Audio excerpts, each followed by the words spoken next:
and to that extent, being flexible about the execution of the contract signed. This will also mean that with the necessary changes, we will have to issue fresh project registration certificates. They can extend the registration and the completion date. हा आवाज कशाचा ऐकू येतोय आता सध्या? मी करतो ते. 6 months for all registered projects expiring on or before 25th.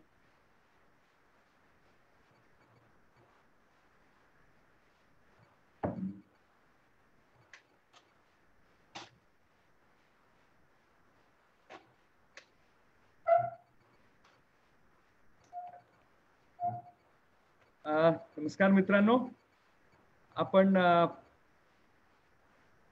आज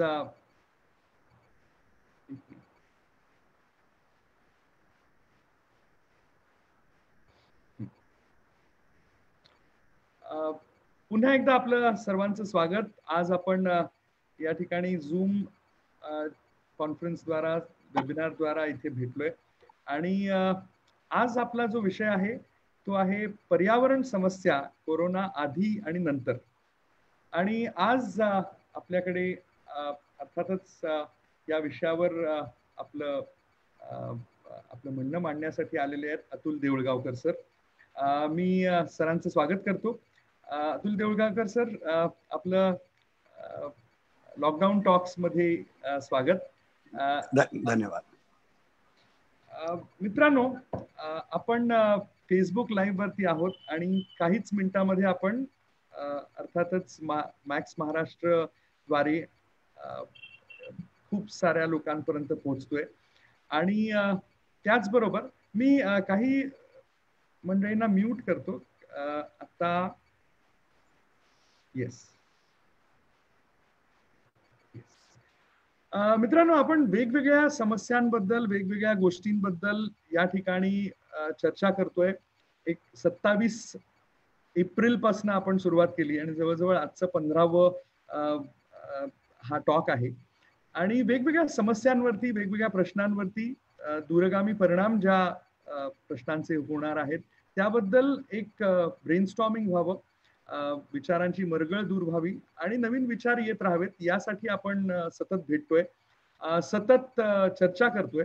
आणि मला खूप जणांनी खूप चांगले पॉझिटिव्ह फीडबॅक दिलेत, पण त्याचबरोबर अनेकांचं म्हणणं असंही आहे, मी त्या दिवशी म्हटलं होतं की ही तुमचा हा पण एक प्रकारचा चंगळवाद आहे आणि जिथे तुम्ही ज्या समस्यांबद्दल संवेदनशील करताय लोकांना ती खरी गोष्ट आहे, पण रोज संध्याकाळी येऊन भेटणं आणि अशा प्रकारच्या चर्चा करणं हा पण एक प्रकारचा चंगळवाद आहे. पण मला असं वाटतं की माणसाला जो संवेदनशील करतो, प्रश्नांच्या बाबत विविध अंगाने विचार करायला शिकवतो, हा जर चंगळवाद असेल तर मग काय.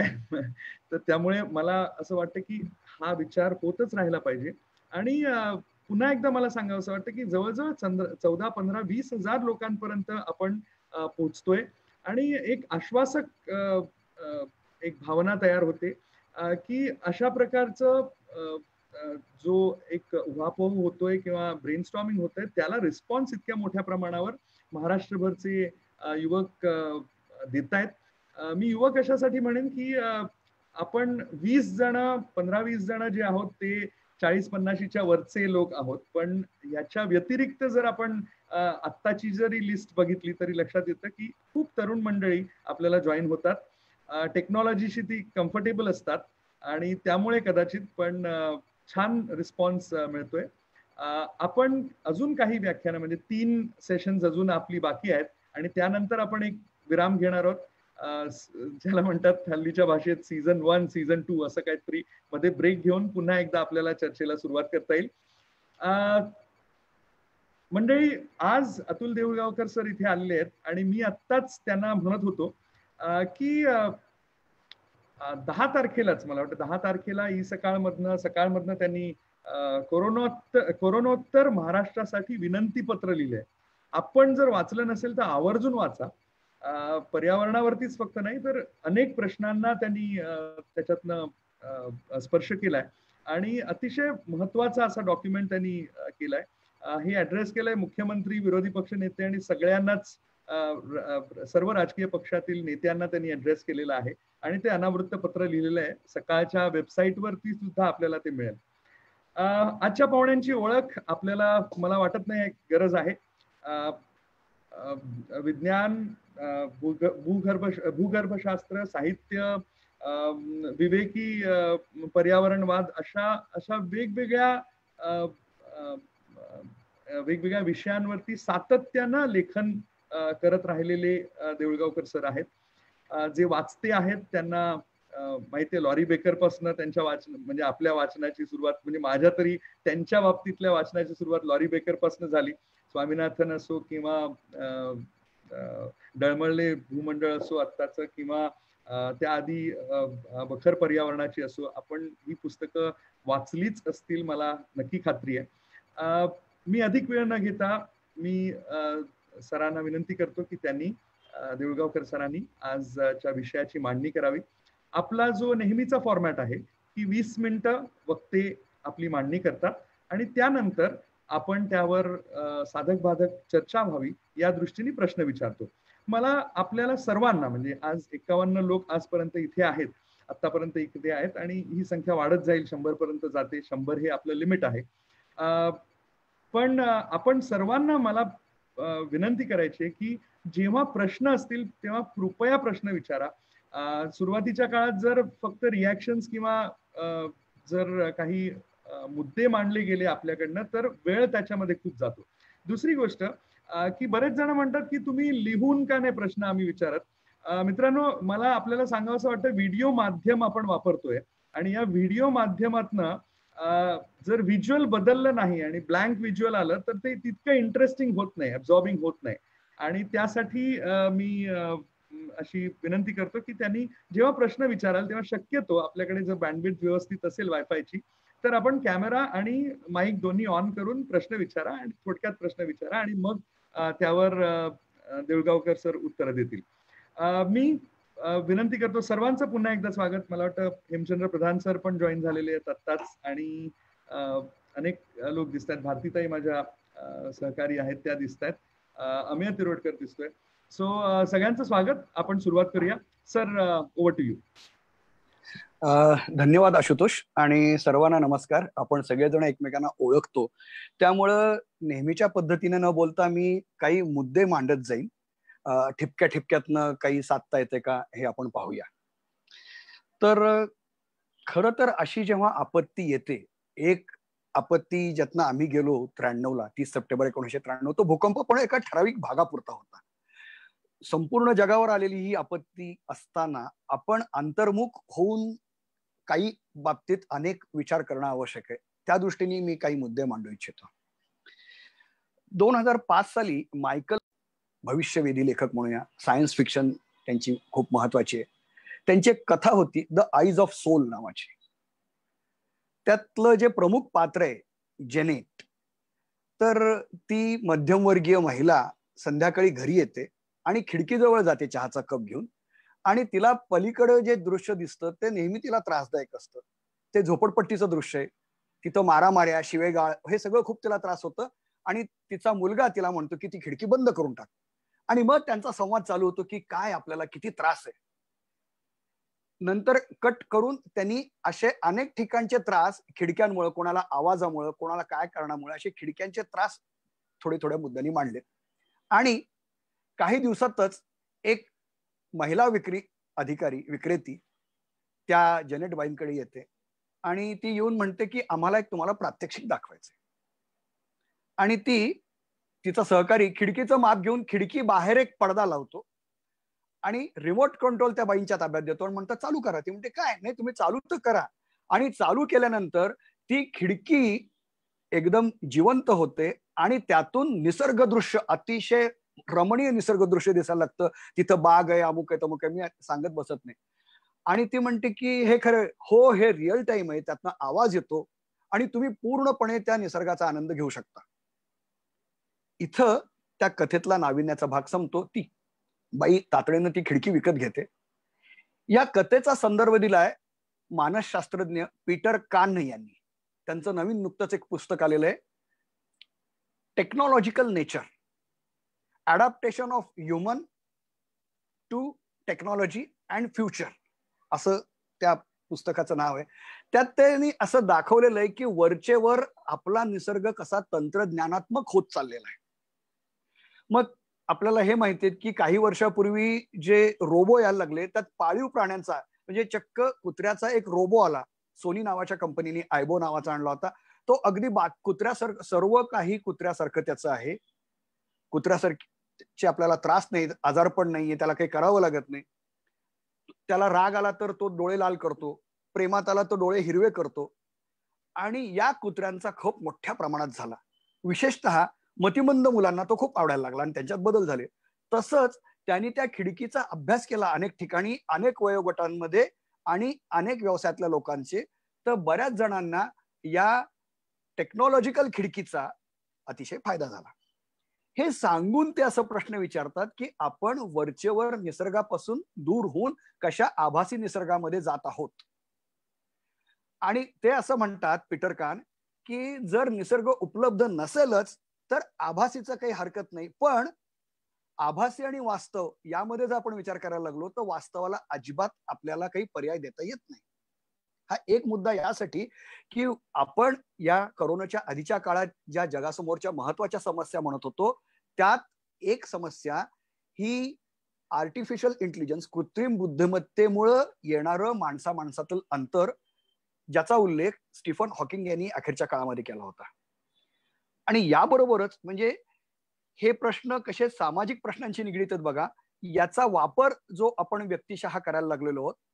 तर आणखीन एक सोशो सायकोलॉजिस्ट शेरी टर्केल असं त्या बाईंचं नाव आहे, त्यांनी सामाजिक माध्यमांचा आणि उपकरणांचा वापर करून आपण माणसांपासून कसे दूर होत चालले आहोत.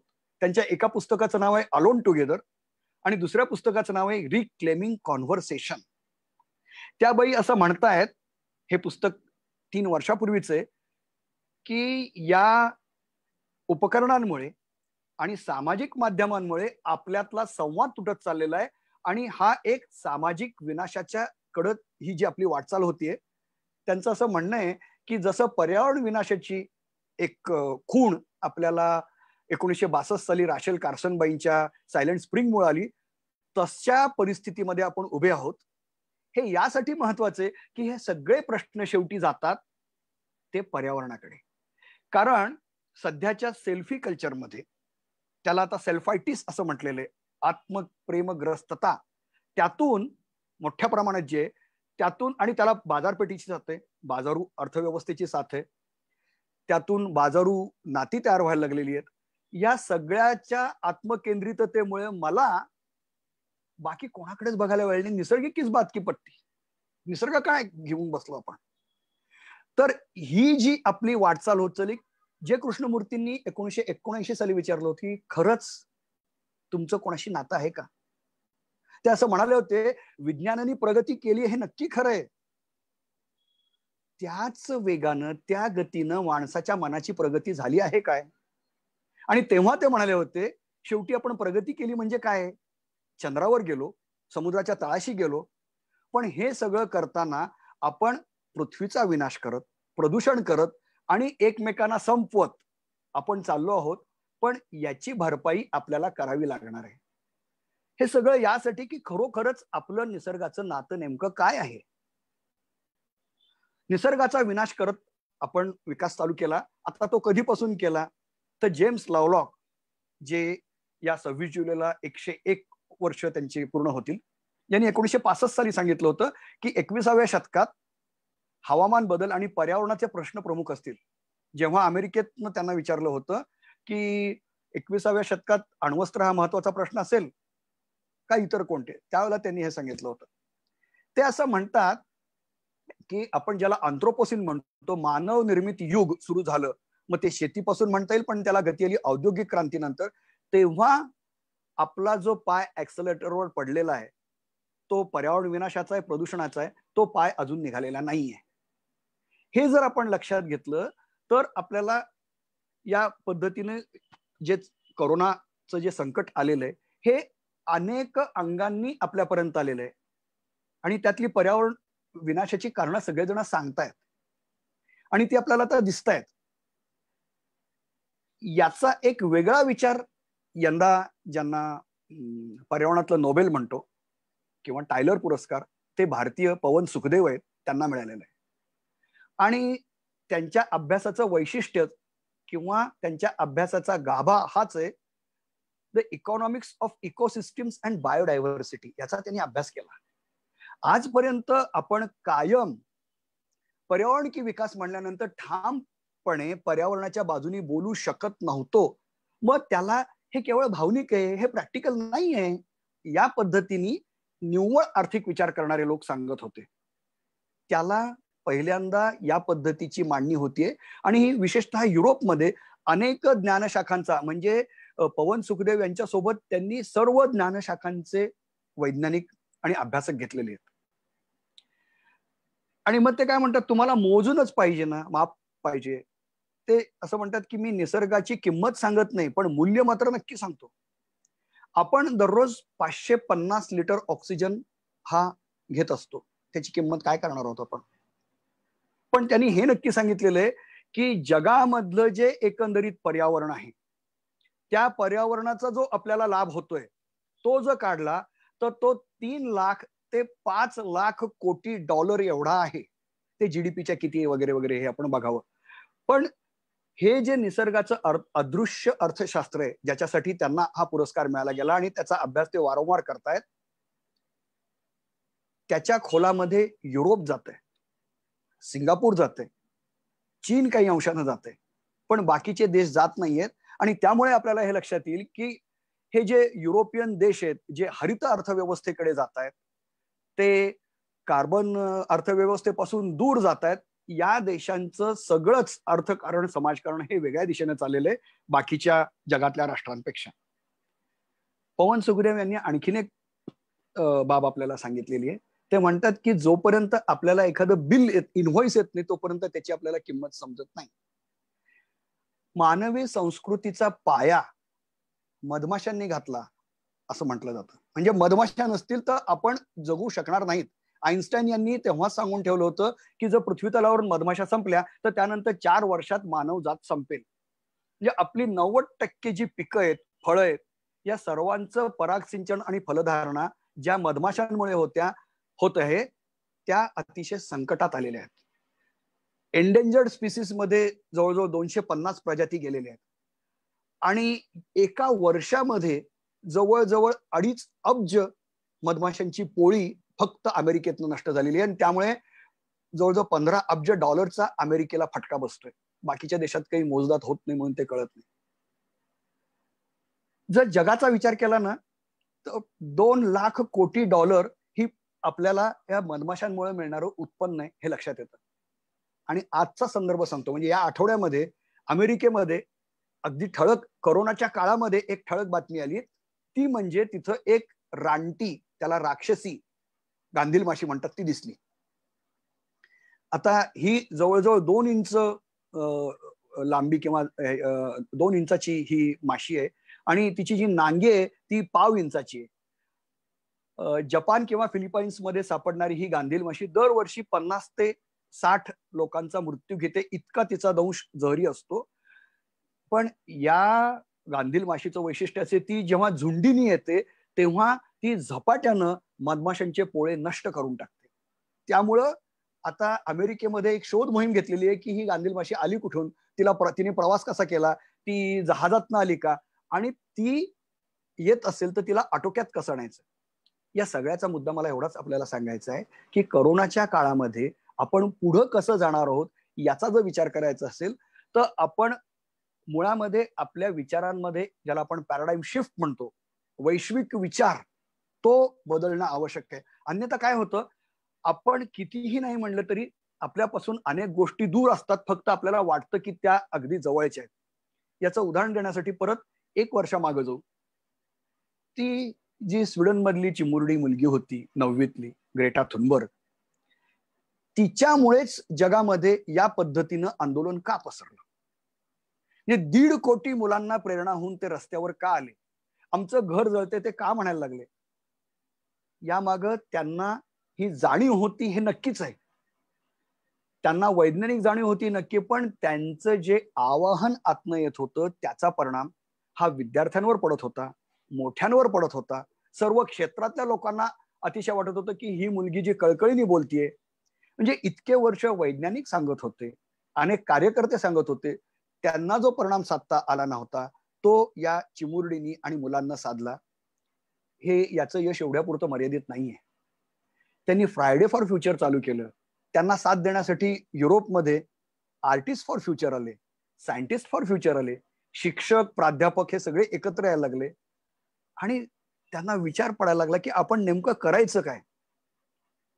आपण ज्याला अँथ्रोपोसिन म्हणतो तो खऱ्या अर्थानं तर भांडवलशाहीनी म्हणजे या कॅपिटलिस्ट सोसायटीनी, कॉर्पोरेट्सनी तयार केलेला हा सीन आहे असं सगळेजण नाओमी क्लीन सारखे लोक सांगतायत. मग याचा सामना कसा करायचा? हे जग चालवतं कोण? 20 फॉसिल फ्युएल कंपन्या, ज्या आजपर्यंत अनेक वेळेला अनेक परिषदा, अनेक संमेलनं हे उधळून टाकायला अगदी सहजगत्या त्यांच्या हातात होती. मी पॅरिसच्या ज्या 2015च्या परिषदेमध्ये सहभागी होऊ शकलो होतो, तिथं सुद्धा ही छाया दाट दिसत होते. त्यामुळे मार्क डोन नावाच्या एका वृत्तपत्रकारांनी एक छोटासा 15 मिनिटाचा द पार्टी इज ओव्हर असा एक वृत्तपट तिथं केला होता की हे पूर्ण पार्टी म्हणजे राजकीय पक्ष आहे, पार्टी म्हणजे मेजवानी आहे, आणि COP कॉन्फरन्स ऑफ पार्टीज ही यायच्या आधीच म्हणजे तयार व्हायच्या आधीच तिचं सगळं ठरलेलं असतं. इतका ताबा या कॉर्पोरेट कंपन्यांचा आहे. त्यांना काय करायचं याबद्दल जेव्हा सगळेजण विचार करायला लागले तेव्हा त्यांच्या असं लक्षात आलं की आपण त्यांच्या अर्थकारणाकडे बघू. जवळजवळ $120 ट्रिलियन हे त्यांचे शेअर्स आहेत असं सांगितलं जातं. त्यापैकी $50 ट्रिलियन, जवळपास 43 ते $50 ट्रिलियन हे पेन्शन फंडातनं होते. आणि या सगळ्या विद्यार्थ्यांनी पेन्शन फंडात लोकांना आवाहन केलं आणि हळूहळू ते फंड्स काढून घेतलेले आहेत. ही मोठ्या प्रमाणामध्ये निर्गुंतवणूक ही केवळ या विद्यार्थ्यांच्या आंदोलनामुळे झालेली आहे. हे जे सगळे प्रयत्न वेगवेगळ्या पद्धतीनं हरित अर्थव्यवस्थेकडे जाणारे होते, त्यांना करोनोत्तर काळामध्ये आपण काय पद्धतीने विचार करणार आहोत? हे जागतिक पातळीवर झालं. आता आपण भारताच्या आणि महाराष्ट्राच्या पातळीवर बोलूया. आशुतोषनी ज्याचा उल्लेख केला ते या रविवारच्या सकाळमध्ये मी असा विचार केला की आपल्या राज्यामधले जे विधिमंडळ सदस्य आहेत 366 आणि अधिकारी हे सगळे धोरणकर्ते, त्या सगळ्यांना आपण बोलूयात. खरं तर फ्रेंड्स ऑफ डेमोक्रेसीच्या सर्व मित्रांना मी अशी विनंती करतो की आपण सगळ्यांना आवाहन करू की तुम्ही एक पोस्ट कार्ड टाका. तो आपल्या सर्वांचा जाहीरनामा असेल की करोनोत्तर काळात काय व्हायला पाहिजे, जिथं आपण गेलंच पाहिजे. हा खरं तर काळाचा संदेश आहे. तो काय आहे की कार्बन फुटप्रिंट कमी करा, इकॉलॉजिकल फुटप्रिंट कमी करा, हा काळाचा संदेश आहे. तर आपण टिकणार आहोत, अन्यथा नाही. म्हणजे या करोना काळामध्ये आपल्याला कळलेलं काय काय गोष्टी आहेत या आधी येऊन गेलेल्या असतील. विकेंद्रीकरण कसं आणि का? आरोग्य क्षेत्राचा भार कुठे येऊन पडला? खेड्यावर, म्हणजे कोणावर? आशा कार्यकर्त्या. ग्रामीण उपकेंद्रावर पडला. हे किती मजबूत आहेत आपल्याला कल्पना आहे. तसंच या ग्रामीण भागामधनं जे मोठ्या प्रमाणामध्ये स्थलांतर होतं ते परत उलट्या दिशेने आले. त्यांना आपण काय देणार आहोत? आपली ताकद नेमकी कशात आहे? आणि इथं पुन्हा एकदा मोहनदास करमचंद गांधी यांनी जे सांगितलं होतं ना, पंचक्रोशीतनं गरजा भागवा, त्याच्याविषयी लॉरी बेकर असं म्हणाले होते की खरोखर भारत कळलेला माणूस एक आणि एकमेव म्हणजे मोहनदास करमचंद गांधी. कारण ते कृती देत होते. गांधीजींचं एक वैशिष्ट्य आपण नेहमी विसरून जातो, ते येणाऱ्या प्रत्येक माणसाला कृती देतात. कित्येक गांधीजींचे अनुयायी काय करू नको हे सांगतात, काय कर हे सांगतच नाही. तर ही जी कृती ते देत होते त्यातनं लॉरी बेकर असं म्हणाले की मी सुद्धा त्या भागातल्या सामुग्रीचा विचार करून त्याचा उपयोग करून मी घर बांधायला सुरुवात केली. हे जर आपण करायला लागलो, आता पंजाबमध्ये तांदूळ लावायची काय गरज आहे, भात घ्यायची काय गरज आहे? तिथं गहू आहे ना, तुम्ही गहूच घ्या ना. किंवा कर्नाटक आणि तामिळनाडू यांच्यातलं भांडण एका पिकावर नाही, पूर्ण पाण्याचा प्रश्न. अशा पद्धतीने आपण जर कमी करत गेलो तर आपल्याला असंख्य फायदे मिळणार आहेत. स्थानिक भागातल्या पिकांना, भाज्यांना आपण विसरून गेलेलो आहोत, पण जीवनसत्व देणारे तेच आहेत. समस्या जरी जागतिक असली तरी त्याचं उत्तर स्थानिक पातळीवर आहे, आणि या स्थानिकतेला मजबूत करायचं असेल तर आपण त्यांना महत्व दिलं नाही तर चालणारच नाही. आणि उलट ते प्रदूषण मुक्त आणि अधिक जीवनसत्वयुक्त आहे. त्यामुळे गेल्या जवळजवळ 4 वर्षापासून संयुक्त राष्ट्र संघाच्या जागतिक शेती आणि अन्न संघटना जे FAO त्यांनी आग्रह धरलेला आहे की तुम्ही ज्याला भरड धान्य म्हणतात त्या ज्वारी, बाजरी, नाचणी यांना महत्व द्या, कारण यांना हे पर्यावरण स्नेही आहेत, त्या जीवनसत्वयुक्त आहेत आणि त्या शेतकऱ्यांनाही उपयुक्त आहेत. तर ह्याला केंद्र धरून आपण वेगळ्या पद्धतीनं त्या भागाचा विकास, उद्योग, प्रक्रिया, सेवा हे नक्कीच करू शकतो. त्याचबरोबर आपण एक पर्यटन चांगल्या पद्धतीने, म्हणजे भार न येणार, नाहीतर आतापर्यंत काय होतं की ते इतकं केंद्रित, पर्यटन सुद्धा इतकं केंद्रीकरण झालेलं आहे, ते जर विकेंद्रीकरण करायला लागलो तर आपल्या भागामध्ये अनेक पद्धतीचे रोजगार निर्माण होतील. एक लक्षात घ्या, महाराष्ट्र हा अतिशय उर्मट म्हणून पर्यटनामध्ये सुद्धा अतिशय वाईट पद्धतीने त्याच्याकडे बघितलं जातं.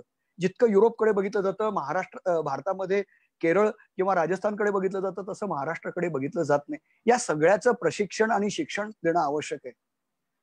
हवामान बदलाचा सामना करण्यासाठी एखादं शाश्वत विद्यापीठ किंवा केंद्र हे महाराष्ट्रामध्ये कुठे, ते मराठवाड्यासारख्या ठिकाणी होणं आवश्यक आहे. परवा आपल्याकडं परिणिता दांडेकर बोलत होत्या, पाणी व्यवस्थापन हवामान बदलाच्या काळामध्ये कसं करायचं याचा आपण अभ्यास कुठे केलेला आहे. त्यामुळे इथून पुढच्या काळामध्ये खरं तर या शतकाचा संदेश काय माहितीये का, अनेक ज्ञानशाखांनी एकत्र येऊन तुम्ही काम करा, संशोधन करा. किती ज्ञानशाखा एकत्र येत आहेत, समाजशास्त्र, जीवशास्त्र, मेंदूशास्त्र आणि वास्तुकला, मानसशास्त्र आणि अर्थशास्त्र, अशा विविध ज्ञानशाखांनी एकत्र येऊन अभ्यास केला जातोय. एकीकडे बायो डिझाईन, बायोमॅमेटिक्स असं होत असताना आपण निसर्गातनं अनेक गोष्टी शिकत आहोत, पण निसर्गाच्या जवळ जाऊन त्याची जर गुपित माहिती करून घेतली, आपण नेहमी खूप बढाया मारतो की जगाच्या 67% जैवविविधता ही भारतात आहे, पण त्याचा उपयोग आपण कधी करतो? आता आपल्या देशामध्ये 11 कोटी आदिवासी आहेत, त्यांच्या ज्ञानाचा आदर आपण कधी केलाय का? त्यांच्या भाषेचा, गणेश देवी सर सांगतात त्याप्रमाणे त्यांच्या भाषेचा आपण कदर केलेली नाहीये, त्यांच्या कलाची कदर केलेली नाहीये. पण त्याही पेक्षा त्यांना जे वनस्पती ज्ञान आहे ना, ते आधुनिक वनस्पती शास्त्रापेक्षा जास्त आहे. जवळजवळ 9,000 वनस्पतीचं ज्ञान आदिवासींना आहे, असं त्रिवेंद्रमची नॅशनल बॉटॅनिकल रिसर्च इन्स्टिट्यूट चा अहवाल आपल्याला सांगतो. यांना सोबत घेतल्याशिवाय तुम्ही कसं पुढे जाणार आहात? आणि ते घेत नसल्यामुळे वनौषधीचा जो जागतिक बाजारपेठेतला वाटा आहे त्यामध्ये चीन 1 नंबरला असतं, जपान, कोरिया आपण कुठेतरी 6व्या-7व्या क्रमांकावर असतो. तर असा सर्वांना एकत्रित घेऊन विकास करायला पाहिजे. स्थानिक आदिवासी दिन आहे 9 ऑगस्ट हा. स्थानिक आदिवासींचा सन्मान करा, त्यांच्या ज्ञानाचा सन्मान करा. आपण म्हणतो आपण ज्ञानयुगात आहे, यांच्या ज्ञानाचा जो उपयोग केला नाही, जो परदेशात केला जातोय. एक ग्लेन अल्ब्रेक्ट नावाचे, मी 2 मिनिटांमध्ये माझी मांडणी संपवतो जर वेळ होत असेल तर. ऑस्ट्रेलियातले फिलॉसॉफर आहेत, तत्वज्ञ आहेत, प्रोफेसर ग्लेन अल्ब्रेक्ट. त्यांना शाश्वततेचे तत्वज्ञ म्हणतात. ते एका आदिवासी आणि जंगलाच्या भागात राहत होते. तिथं अचानक 10 वर्षापूर्वी कोळशाच्या खाणी सुरू झाल्या. तिथं कोळसा एक कळलं आणि पाहता पाहता 2 वर्षात जवळजवळ 2-2.5 हजारांनी तिथल्या उघड्या खाणी आहेत. आणि त्या खाणींचे सुरुंग लागायला सुरुवात झाल्यावर तिथले आदिवासी, ते त्यांचा संवाद खूप चांगला होता, ते भयग्रस्त झाले. ते घाबरून चालले की हे काय चाललंय, कधीही सुरुंग येत आहेत, धाड मोठ्यानी सगळे वाहनं येतात. आणि ते ज्या पद्धतीनं यांच्याकडे व्यक्त व्हायला लागले त्यामुळं एक नवीन ज्ञानशाखा निर्माण झालेली आहे, त्याला न्यूरो अँथ्रोपॉलॉजी म्हणतात. ते म्हणतात की हा सोलेस्टियल जी आहे, माझ्या पर्यावरणापासून मी पारखा होणं, याची जी वेदना आहे ती या निसर्गाच्या जवळ असणाऱ्या आदिवासींमध्ये. म्हणजे बघा, आदिवासींना वेदना आहे, ती आपल्याकडे पाहिली जात नाही पण ती आहे. शेतकऱ्यांना वेदना आहे, म्हणजे उत्पादक जेवढे आहेत, म्हणून आपल्याकडे जवळजवळ 75,000 शेतकऱ्यांच्या विधवा आहेत. नाशिकच्या दीप्ती राऊत यांनी त्याच्यावर खूप चांगलं पुस्तक लिहिलेलं आहे. म्हणजे उत्पादन प्रक्रियेत जे संबंधित आहेत त्यांना पूर्णपणे आपण बहिष्कृत केलेले, त्यांच्यापासून फारकत घेतलेली आहे. असं असताना आपण करोनोत्तर काळामध्ये उत्पादन आणि सेवेमध्ये वेगळं काही भव्य दिव्य करू शकणार नाही. त्यामुळे काळाचा संदेश हाच आहे की या सगळ्यांना सोबत घेऊन त्यातलं चांगलं, नवीन काही म्हणजे परंपरेतलं काही चांगलं, नवीन मधलं काही चांगलं, असा एक उत्तम सिंथेसिस करून आपल्याला पुढे जाण्याची खूप चांगली शक्यता निर्माण केलेली आहे. आणि ती वास्तुकलेपासनं ते शहर नियोजनापर्यंत. सुलक्षणा महाजन नेहमी आपल्याला सांगतायत की जगातल्या हरित शहरांमध्ये भारतातलं एकही नाही. आणि आपण हे विसरू नये की या कोरोनाच्या आधीच्या काळामध्ये मुंबईतली हवा इतकी वाईट होती की 20 दिवसामध्ये तिथं लावलेलं कृत्रिम फुफ्फुस हे काळं पडलेलं होतं. आणि आता हे सिद्ध झालंय की कोरोनाचा परिणाम हा अतिप्रदूषित भागामध्ये जास्त आहे. हवेचं प्रदूषण जिथे जास्त आहे तिथं कोरोनाचा प्रादुर्भाव जास्त झालेला आहे. याचं कारण तिथं जे 2.5 मायक्रॉनचे घनकण आहेत, अतिशय सूक्ष्म घनकण, त्यावरून कोरोनाचे विषाणू सहजगत्या जातात असं म्हटलं जातं. हे एक. आणि दुसरं, आधीच तिथल्या लोकांचं फुफ्फुस हे अतिशय अशक्त झालेलं असतं, त्याचाही परिणाम होतो. तर आपल्याला यावर कितीतरी वेळ बोलता येईल की या अनेक कारणांनी जर आपण असा विचार करायला लागलो तर आपल्याला एक नव्या पद्धतीचा विचार करणं आवश्यक आहे. आणि शेवटी परत मी जी सुरुवात जिथनं केली की या बाबतीत ग्राहक म्हणून आपण काय विचार करतो. डॅनियल गोलमन ज्यांचं इमोशनल इंटेलिजन्स, सोशल इंटेलिजन्स पुस्तक आहे, त्यांचं अजून एक पुस्तक आहे ecological intelligence, the hidden impact of what we buy. आपण काय विकत घेतो, कुठून विकत घेतो, त्याचा परिणाम काय आहे. आणि याचं पण एक जागतिक पातळीवर खूप संवेदनशील पद्धतीने आणि शास्त्रीय पद्धतीने, तार्किकतेने याचं निराकरण केलं जातंय. प्रोफाईल इम्पॅक्ट ऑफ एन्व्हायरमेंट, पाय, असं एक एककच पवन सुखदेव यांनी काढलेलं आहे. आणि त्यांनी जगातल्या जवळजवळ 20,000 कॉर्पोरेट कंपन्यांचा पाय काढलेला आहे, पायगुण चक्क. आणि ते असं म्हणतात की ऍडम स्मिथ म्हणाला होता ना, अदृश्य हात, तसा अदृश्य पाय आहे या कॉर्पोरेट कंपन्यांचा, ज्याच्यामुळे पर्यावरण नष्ट होते. तर अतिशय जबाबदार कंपन्या कोणत्या आणि त्यांना प्राधान्य मिळावं, म्हणजे आपण इंटरनॅशनल स्टँडर्ड म्हणतो ना, त्यापेक्षा या पायाचा विचार केला जावा असं पवन सुखदेव म्हणतात. आणि त्याचबरोबर विकत घेताना, ग्राहकानं विकत घेताना पर्यावरणाला कमी विनाश करणाऱ्या वस्तूंची खरेदी कशी करावी यासाठी पण एक वेबसाईट आहे, गुड गाईड नावाची. प्रोफेसर दारा ओ रुर्क नावाच्या प्रोफेसरांनी ती तयार केली आहे. आणि त्यामधून प्रत्येक वस्तूचं जो तयार करताना, वाहतूक करताना काय परिणाम होतो हे सांगतात. हे आपण या सगळ्यापासून खूप दूर आहोत, आपण या बाबतीत खूप गरीब आहोत. आणि शेवटचा एवढा एकच मुद्दा मी सांगेन की याला कारण आपलं शिक्षण आहे. ज्या भागातनं ग्रेटा आली, ज्या फिनलंड, स्वीडन या भागातलं शिक्षण बालवाडीपासनं ते मानवी मूल्यांचा आदर करणार आहे, सगळे भेदभाव नष्ट करणार आहे, निसर्गाचा आदर करणार आहे. आणि त्यामुळं त्यांचं व्यक्तिमत्व एकसंध होतंय आणि त्यांचा विचार एकसंध आहे. म्हणून ते कृती करण्यासाठी अतिशय जबाबदारीने जातात आणि त्यामुळं त्यांना असा प्रतिसाद मिळतो. आपल्याकडं असं काही मिळवायचं असेल तर करोनोत्तर काळामध्ये आपल्याला या सगळ्याचा आग्रह धरला पाहिजे. मला असं वाटतं मी तूर्त इथं थांबावं. अशुतोष, ठीक आहे ना आता इथं थांबणं?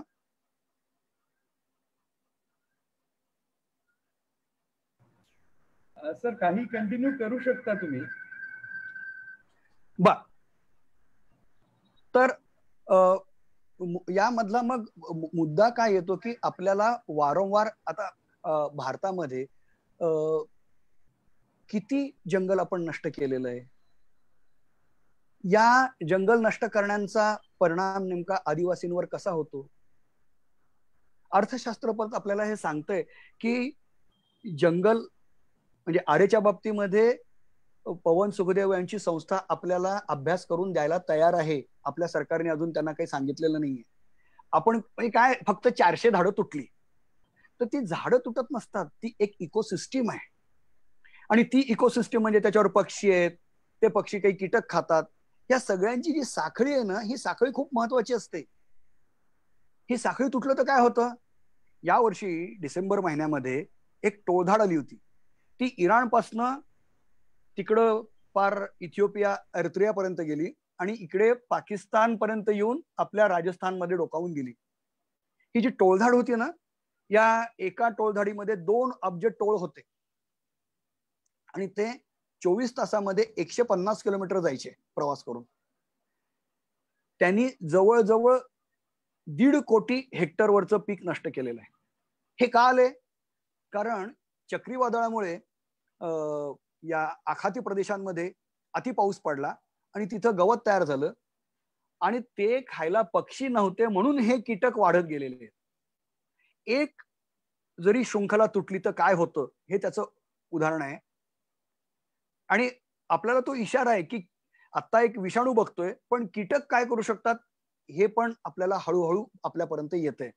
विषाणू कसे वाढतात हे पण आपल्यापर्यंत येतंय. आणि हे विषाणू आपण जंगल नष्ट केल्यामुळेच वाढलेले आहेत. आपण जंगलावर पर्यंत गेलेलो आहोत आणि त्यामुळे जंगलातले प्राणी आपल्यापर्यंत येऊन, पक्षी आपल्यापर्यंत येऊन त्याबरोबर ते विषाणू आपल्यापर्यंत येत आहेत आणि हे माकडापासून आलेल्या एड्स पासून इबोला सार्स या सगळ्यांपर्यंत आपल्याला ही किंमत आपण मोजतोय ज्याचा आपण कधीच विचार करत नाही. तर मुद्दा असा होता की हे जे जंगल आहे, समजा आरेचं जंगल आहे किंवा कुठलंही जंगल आहे, ते जंगल म्हणजे केवळ जंगल नसतं. ही आर्थिक मांडणी आपल्याला करणं आवश्यक आहे. म्हणजे तो ऑक्सिजन देतो, कार्बन शोषून घेतो हे तर उघड आहे. पण उष्णतेची लाट जी वरचेवर वाढत चाललेली आहे, तापमान वाढत चाललेलं आहे, त्यावेळेला त्या उष्णतेचं जे बेट तयार होतं ते नष्ट करायचं जर असेल तर आपल्याला झाडं किंवा जंगलच लागतं. हे आपण बघू शकता की जिथे जास्त वृक्ष आहेत तिथं आतमध्ये तापमान जवळजवळ 3 ते 5 अंशांनी कमी होऊ शकतं. हा जंगलाचा उपयोग झाला. पण त्याही पेक्षा महत्वाचा की हे जर जंगल नष्ट झालं तर जी माती सरळ निघून येईल ती नद्यांमध्ये जाणार आहे.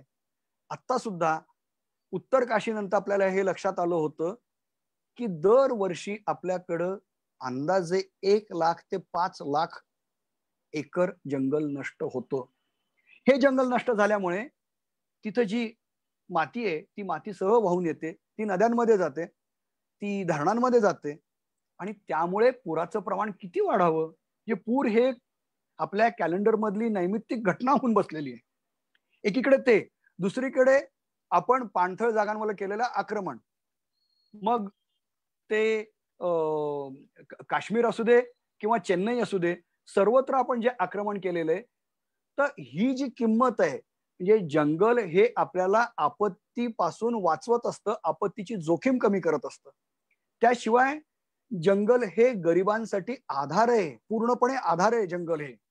जवळजवळ 150 कोटी लोक जगातले हे जंगलावर आहारासाठी, औषधासाठी, जळणासाठी आणि इतकंच नाही, जेव्हा आपत्ती येते दुष्काळासाठी त्यावेळेला पूर्णपणे ते जंगलावर अवलंबून असतात. ही आपण म्हणजे या अनेक अंगी आपण जर विचार करायला लागलो तर आपल्याला लक्षात येतं की हे सगळं पर्यावरणाचं महत्व आहे. आणि हे जर आपण या पद्धतीने मांडायला लागलो तर कित्येक वेळा म्हणजे अगदी अरेच्या वेळेला असू दे की आपण नको त्या गोष्टींचा आग्रह धरतो, नको त्या गोष्टींसाठी आपण खटले म्हणजे धरतो आणि आपण हारतो. अनेक वेळेला आपण न्यायालयातल्या ज्या लढाया हारतो ते चुकीचे मुद्दे रेटल्यामुळे होतं. या सगळ्याचा विचार आपण सर्वांनी एकत्रपणे जर केला तर आपल्याला एक नवीन पद्धतीची दिशा या कोरोना नंतरच्या काळात मिळणार आहे. आणि त्यातलं जे हरित अर्थकारण आहे तिथं जर आपल्याला जायचं असेल आणि ते जाणं यासाठी आवश्यक आहे की आपल्याला हे परवडणारच नाहीये. कदाचित असंही होईल की कोरोना नंतरची मंदीची मोठी लाट येणार आहे. त्या मंदीच्या लाटेमध्ये अनेक उद्योग, अनेक सेवा या कालबाह्य होतील आणि नवीन त्यांनी जागा घ्यायला लागणार आहे, नवीन काही गोष्टींनी जागा घ्यायला लागणार आहे. ते कोणते असतील? असंही होणार आहे की आता खरं तर ऑल्विन टॉफलरनी 1980च्या दशकामध्ये जे थर्ड वेव्ह पुस्तक लिहिलं होतं त्यात त्यांनी म्हटलं होतं की माहिती क्रांतीच्या काळामध्ये लोक घरनं काम करतील, पण आता आपण कोरोनामुळे करायला लागलोय तर आपल्याला एस्टॅब्लिशमेंटवरचा खर्च कमी करता येणार आहे, आपल्याला वाहतुकीवरचा खर्च कमी करता येणार आहे. असे सगळे जर विचार आपण करून त्याची ठोस मांडणी करायला लागलो तर ती आकर्षक मांडणी करणं हेच आपलं कर्तव्य असणार आहे. आशुतोष. येस, धन्यवाद सर. मला असं वाटतं की सरांनी मांडणी जी केलेली आहे आणि त्यातनं अनेक प्रश्न पण आपल्या डोक्यामध्ये तयार झालेले आहेत आणि आपण फ्लोअर ओपन करूया प्रश्नांसाठी.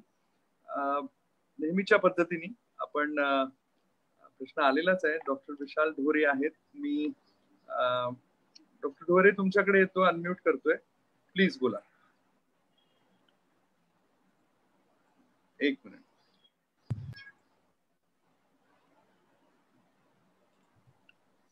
हॅलो. हा विशाल बोला. हा नमस्कार सर. खूपच छान तुम्ही व्यवस्थित मांडणी केली आणि खूप काही नॉलेज मध्ये भर पडली. सर माझा प्रश्न होता की सध्या हल्लीचे जे मध्ये जे नॉनव्हेज खाणाऱ्यांचं प्रमाण वाढत आहे किंवा हे जे काही कुक्कुटपालन आणि त्या खाणं किंवा बकऱ्यांमध्ये शेळी पालन करून परत त्यांना खाणं प्रकार, याचा काही इम्पॅक्ट या पर्यावरण आणि या संतुलनावरती असं काही होऊ शकेल का, किंवा हे कितपत व्हेज आणि नॉनव्हेजचं जे खाण्याचं प्रमाण आहे याच्यावरून कसं हे बॅलन्स किंवा हे कसं संतुलनाचं, याच्याबद्दल काही थोडी माहिती.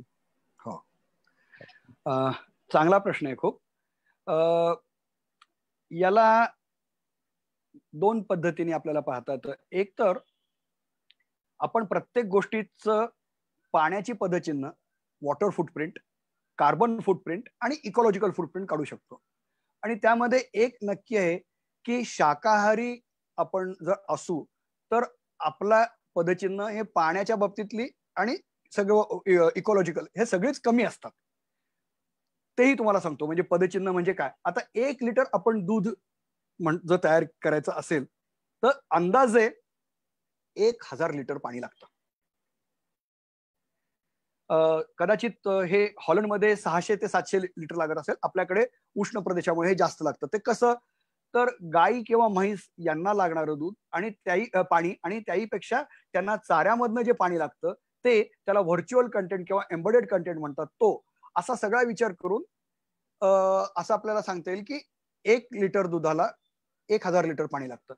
ते आपल्याला चहा, कॉफी आणि मांस सगळ्यामध्ये करता येतं. तर त्यातलं सगळ्यात जास्त जे आहे, म्हणजे माशाला कमी आहे, कोंबडीला त्याच्यापेक्षा जास्त आहे, बकरीला त्याच्यापेक्षा जास्त आणि त्याच्यापेक्षा जास्त गाय, म्हैस, बैल यांना आहे. तर ते जवळजवळ 10,000 लिटर पर्यंत जातं. हे लक्षात घेऊन मांसाहार करण्याला वरचेवर आपण कमी केला पाहिजे असा आग्रह धरला जातोय. पण हे का होतं हे लक्षात घ्या. जसजसा मध्यम वर्ग श्रीमंत होत चाललेला आहे, म्हणजे इतके वर्ष का प्रश्न आला नाही, जे मासे खातात याचा एक समतोल जे आदिवासींच्या बाबतीत आहे ना, आदिवासींना जंगलातलं कोणतं झाड तोडायचं, किती झाड तोडायचं, नंतर ते कसं उगवेल, किती प्राणी मारायचे, कोणते प्राणी मारायचं याचं ज्ञान होऊन ते व्यवस्थित करायचे. तसंच माशांच्या बाबतीत होतं. पण म्हणजे मासेमारी करणाऱ्यांपेक्षा छोट्या जेव्हा मोठ्या कंपन्या आल्या त्या अतिशय खोलवर जाऊन मासे मारायला लागल्या, त्यामुळे मासे पटकन संपायला लागले. ही जी यांत्रिकीकरणानंतरचं एक राक्षसीकरण आलं, त्यानंतर हे सगळं सुरू झालेलं आहे. तसंच जगामध्ये जसजशी आर्थिक परिस्थिती उंचावत गेली तसतसा मांसाहार हा आठवड्यात वाढायला लागला.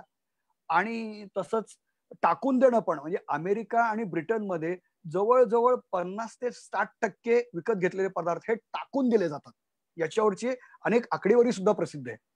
यामुळं ते महाग पण होतात आणि त्याचं कार्बन फुटप्रिंट पण वाढतात. पण मी त्या मुद्द्याकडे परत येतो की आपण काय करायला पाहिजे. तर हा जो तोल आहे की तुमच्या भागामध्ये तुम्ही नेमकं काय, कोणत्या पद्धतीचे प्राणी वाढवतायत, बकऱ्या, मग त्यातलं एखादं किती प्रमाण असणार, त्याचं प्रमाण अति होणं हे घातक आहे. म्हणून पर्यावरणीय कारणांनी एक नक्कीच लक्षात येते, ज्याची चर्चा चीनमध्ये पण चालू आहे. तिथलं जे वेट मार्केट आपण म्हणतो, त्या सवयी बदलल्या पाहिजेत का, तर बदलल्याच पाहिजेत. काळानुरूप आपण जर सुसंस्कृत व्हायचं असेल तर या सगळ्याचं प्रमाण आपल्या मनामध्ये जी एकंदरीत आणि विशेषतः मध्यमवर्गीयांनी जी जीवनशैली अतिशय उपभोक्तावादाची केलेली आहे, चंगळवादापेक्षा उपभोग घेणं जे आहे, त्यांनी ही जागतिक समस्या तयार झालेली आहे. म्हणून आपल्याला हे सगळं कमी करणं आवश्यकच आहे. ओके सर, पुढचा प्रश्न घेऊया. फेसबुकवरचे पण आपण काही प्रश्न घेणार आहोत, पण इथे आपल्या झूम मीटिंग मध्ये शिवाजी पवारांचा प्रश्न आहे. मी शिवाजी पवारांना अनम्यूट करतोय. हॅलो. हा शिवाजीराव बोला. नमस्कार सर. पर्यावरण विषयी कुठलीही चर्चा चालली असली की त्या ठिकाणी एक शब्द कायम येतो, तो म्हणजे शाश्वत विकास किंवा सस्टेनेबल डेव्हलपमेंट. आता सर्वसामान्य जागरूक आहेत आणि त्या सर्वांना हा शाश्वत विकास अपेक्षित आहे. परंतु नक्की काय करायचं याविषयी कुठलंही कृती आराखडा आपल्याला समजेल अशा भाषेत नाहीये.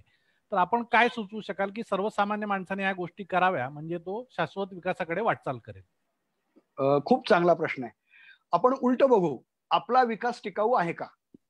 म्हणजे जर पुण्यामध्ये एका नाल्यावरच्या अतिक्रमणामुळे गेल्या वर्षी जे पूर आले त्यामुळे साधारणपणे 200 कोटीची हानी झाली. आता सध्या कुठंही या मोठ्या महानगरांमध्ये 2 इंचापेक्षा जास्त जरी पाऊस पडला तरी तिथं पाणी तुंबतं. पाणी तुंबल्यामुळे वाहतूक खोळंबते.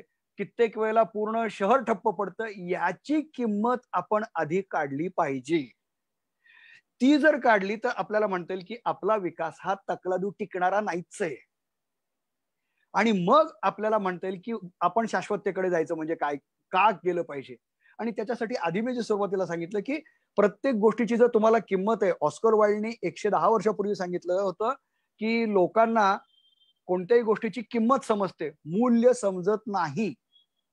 तर मग आपण किमतीतच बोलूया ना.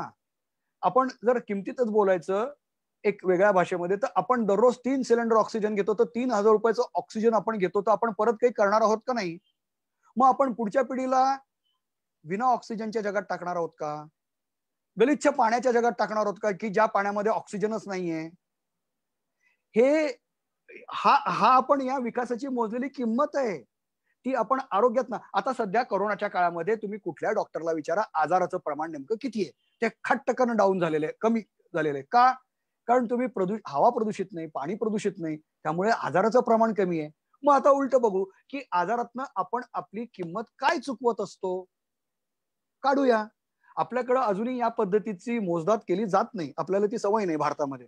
पण ती जर आपण करायला लागलो काहीतरी पद्धतीने छोट्या पातळीवर, म्हणजे अनेक वेळेला मला काही छोट्या गावांमध्ये बोलवलं जातं, तेव्हा म्हटलं की तुम्ही आपण असं करूयात का की तुमच्या गावात बाहेर न येणारे पदार्थ कोणते आहेत, त्याचे कार्बन फुटप्रिंट आपण काढू.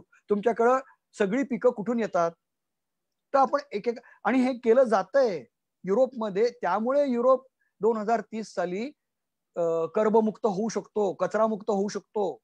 आपण जवळपास पण नाही आहोत त्याच्या. आपण आपल्या छोट्या छोट्या पातळीवर आपले कार्बन फुटप्रिंट कसे कमी करता येईल बघता येईल का आपल्याला? काही छोट्या गावांमधून आपल्याला हे प्रयोग जर करता आले तर ते पथदर्शक प्रकल्प होऊ शकतील. मुद्दा माझा एवढाच आहे, तुम्ही म्हटलं तर सुरुवातीला की शाश्वत विकास म्हणण्यापेक्षा उलट आपण जाऊया की अशाश्वत विकास म्हणजे काय आपण दाखवूया ना. तुमचा करोनाच्या काळात तुमचा टिकला का विकास? पाऊस येतो तुमचा विकास टिकतो का? उष्णतेची लाट येते तेव्हा विकास टिकतो का? आपण उष्णतेच्या लाटेमध्ये मृत्यू होणाऱ्या लोकांचं प्रमाण मोजतच नाही, पण दरवर्षी मरतात. आता 44 डिग्रीला सुद्धा काही पक्षी मरून पडलेले आहेत. ह्यांची किंमत आपण जर काढायला लागलो प्रत्येक गोष्टीची, तर अशाश्वत विकासाची आपल्याला किंमत कळेल. मग आपण शाश्वत विकासाकडे जाऊ. आणि त्यासाठी आधी आपण जे बोललोय ते सगळं की हे सगळं या पद्धतीने पाहिजे. आपल्या घराला लागणारी वीज किती आहे, आपल्या शहराला लागणारी वीज किती आहे, शासकीय इमारती बांधतात त्यांना लागणारी वीज किती आहे, पाणी किती आहे, ते कसं कमी करता येईल. म्हणजे बघा आपलं काय म्हणजे ओपिनियन मेकर्सने आपण काय केलेलं आहे की काचेची इमारत बांधायची जी युरोपमधले बांधली जाते, त्याच्या आतमध्ये एसी लावायचा आणि कोट घालून बसायचं. हा कुठला शहाणपणा आहे? हा पर्यावरणीय गाढवपणा जेव्हा आपण सोडायला लागू तेव्हा आपल्याला शाश्वत विकास काय आहे हे लागलीच कळायला लागेल. मी पुढचा प्रश्न घेतो. मोहित महाजन आहेत, त्यांना प्रश्न विचारायचा आहे. मी अनम्यूट करतोय त्यांना.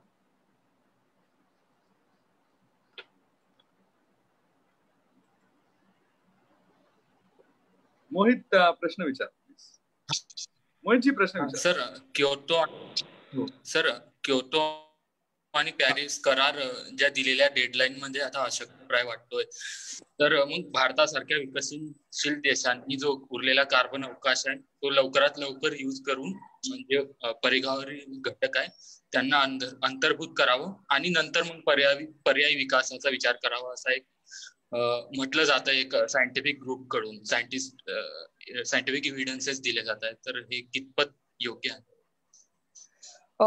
बरोबर आहे. म्हणजे हा मुद्दा त्याला क्लायमेट जस्टिस असं म्हटलं जातं की गरीब देशांना, विकसनशील देशांना काही मुभा असली पाहिजे जी 2030 पर्यंत आपल्याला दिलेली आहे. पण त्या 2030 पर्यंतची तरी आपली वाटचाल, आपला रोडमॅप नेमका काय असणार आहे, तो कुठं कसा असणार आहे, आपण आपले कार्बन फुटप्रिंट कमी करण्यासाठी काही प्रयत्न करतोय का ग्रामीण भागापासून शहरी भागापर्यंत, आणि त्यातला मुख्य जो परत भर असणार आहे तो औष्णिक विद्युत प्रकल्प कमी करून आपण इतर पर्यायी ऊर्जेकडे गेले पाहिजे. त्यात आपण सौर ऊर्जेत खूप मोठी मजल मारायचं ठरवलं होतं, पण त्या दिशेने आपली वाटचाल आत्ता तरी तशी काही खास वाटत नाहीये, आणि महाराष्ट्र तर त्या बाबतीत अजूनच माग आहे. आणि दुसरं आहे वाहतूक. वाहतूक ही सार्वजनिक वाहतुकीला जास्त प्राधान्य यावं या दृष्टीने आपण नेमकं काय विचार करतो आहोत. दोन बाबी आपण या बाबतीत बघितल्या पाहिजेत की जेव्हा मला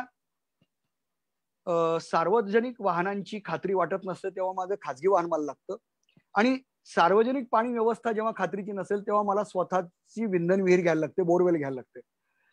याच्यासाठी आपल्याला या सार्वजनिक ज्या सेवा आहेत, त्या पाणी आहेत, आरोग्य सेवा आहेत, ह्या भक्कम जर आपण केल्या तर आपोआप इकडचे कार्बन फुटप्रिंट कमी होतात. त्यामुळे एकदा आपण काय करतो, मोजदातच करत नाही, आणि मोजदात न केल्यामुळे, नोंद नसल्यामुळे आपल्याला कुठं आहोत आणि कुठं जायचं हे कळतच नाही. ती एकदा करणं आवश्यक आहे. म्हणजे या बाबतीतलं एक उदाहरण देतो, आपल्याला ते स्पष्ट होईल की 2006 साली जेव्हा सेंटर फॉर सायन्स अँड एन्व्हायरमेंटच्या सुनीता नारायणने सांगितलं की आपल्या शीतपेयांमध्ये कीटकनाशकाचे अंश आहेत, तेव्हा ते किती असावेत आणि किती नसावेत याच्या बाबतीमध्ये आपल्याला काही प्रमाणच नव्हतं, स्टँडर्डच नव्हतं. मग ते आधी केलं आणि मग तपासणं केल्यानंतर लक्षात आलं की अमेरिकेचा दरडोई कीटकनाशकांचा वापर जास्त असून त्यांच्या शीतपेयांमध्ये कीटकनाशक अजिबात सापडत नाहीत, आपल्याकडे तो कमी असून आपल्याकडे सापडतात. मग आपण काहीतरी करायला पाहिजे. तर या सर्व पातळ्यांवर ग्रामीण भागापासून आपण जर सुरुवात केली आणि शहरांचा विचार केला, याला पुन्हा पुन्हा मी सांगतो की आपला खरा प्रश्न हा हवामान बदलाचा आहे. त्यामुळे क्लायमेट रेझिलियंट सिटीज आणि क्लायमेट रेझिलियंट ऍग्रिकल्चर या दोन्हीचा आपल्याला विचार करावा लागणार आहे. आमचा भाग हा त्यात अतिशय सहन करणार आहे, म्हणून सांगतो मराठवाडा की पाऊस पडला नाही तर पडतच नाही, पडला तर अति पडतो, दोन्ही वेळेला पिकं नष्ट होतात.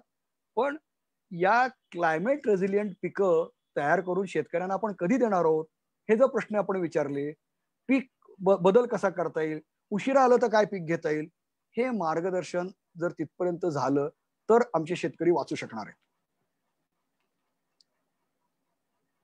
सर, इंटरनेटवरनं प्रश्न एक सुजित पोखरकर विचारतायत.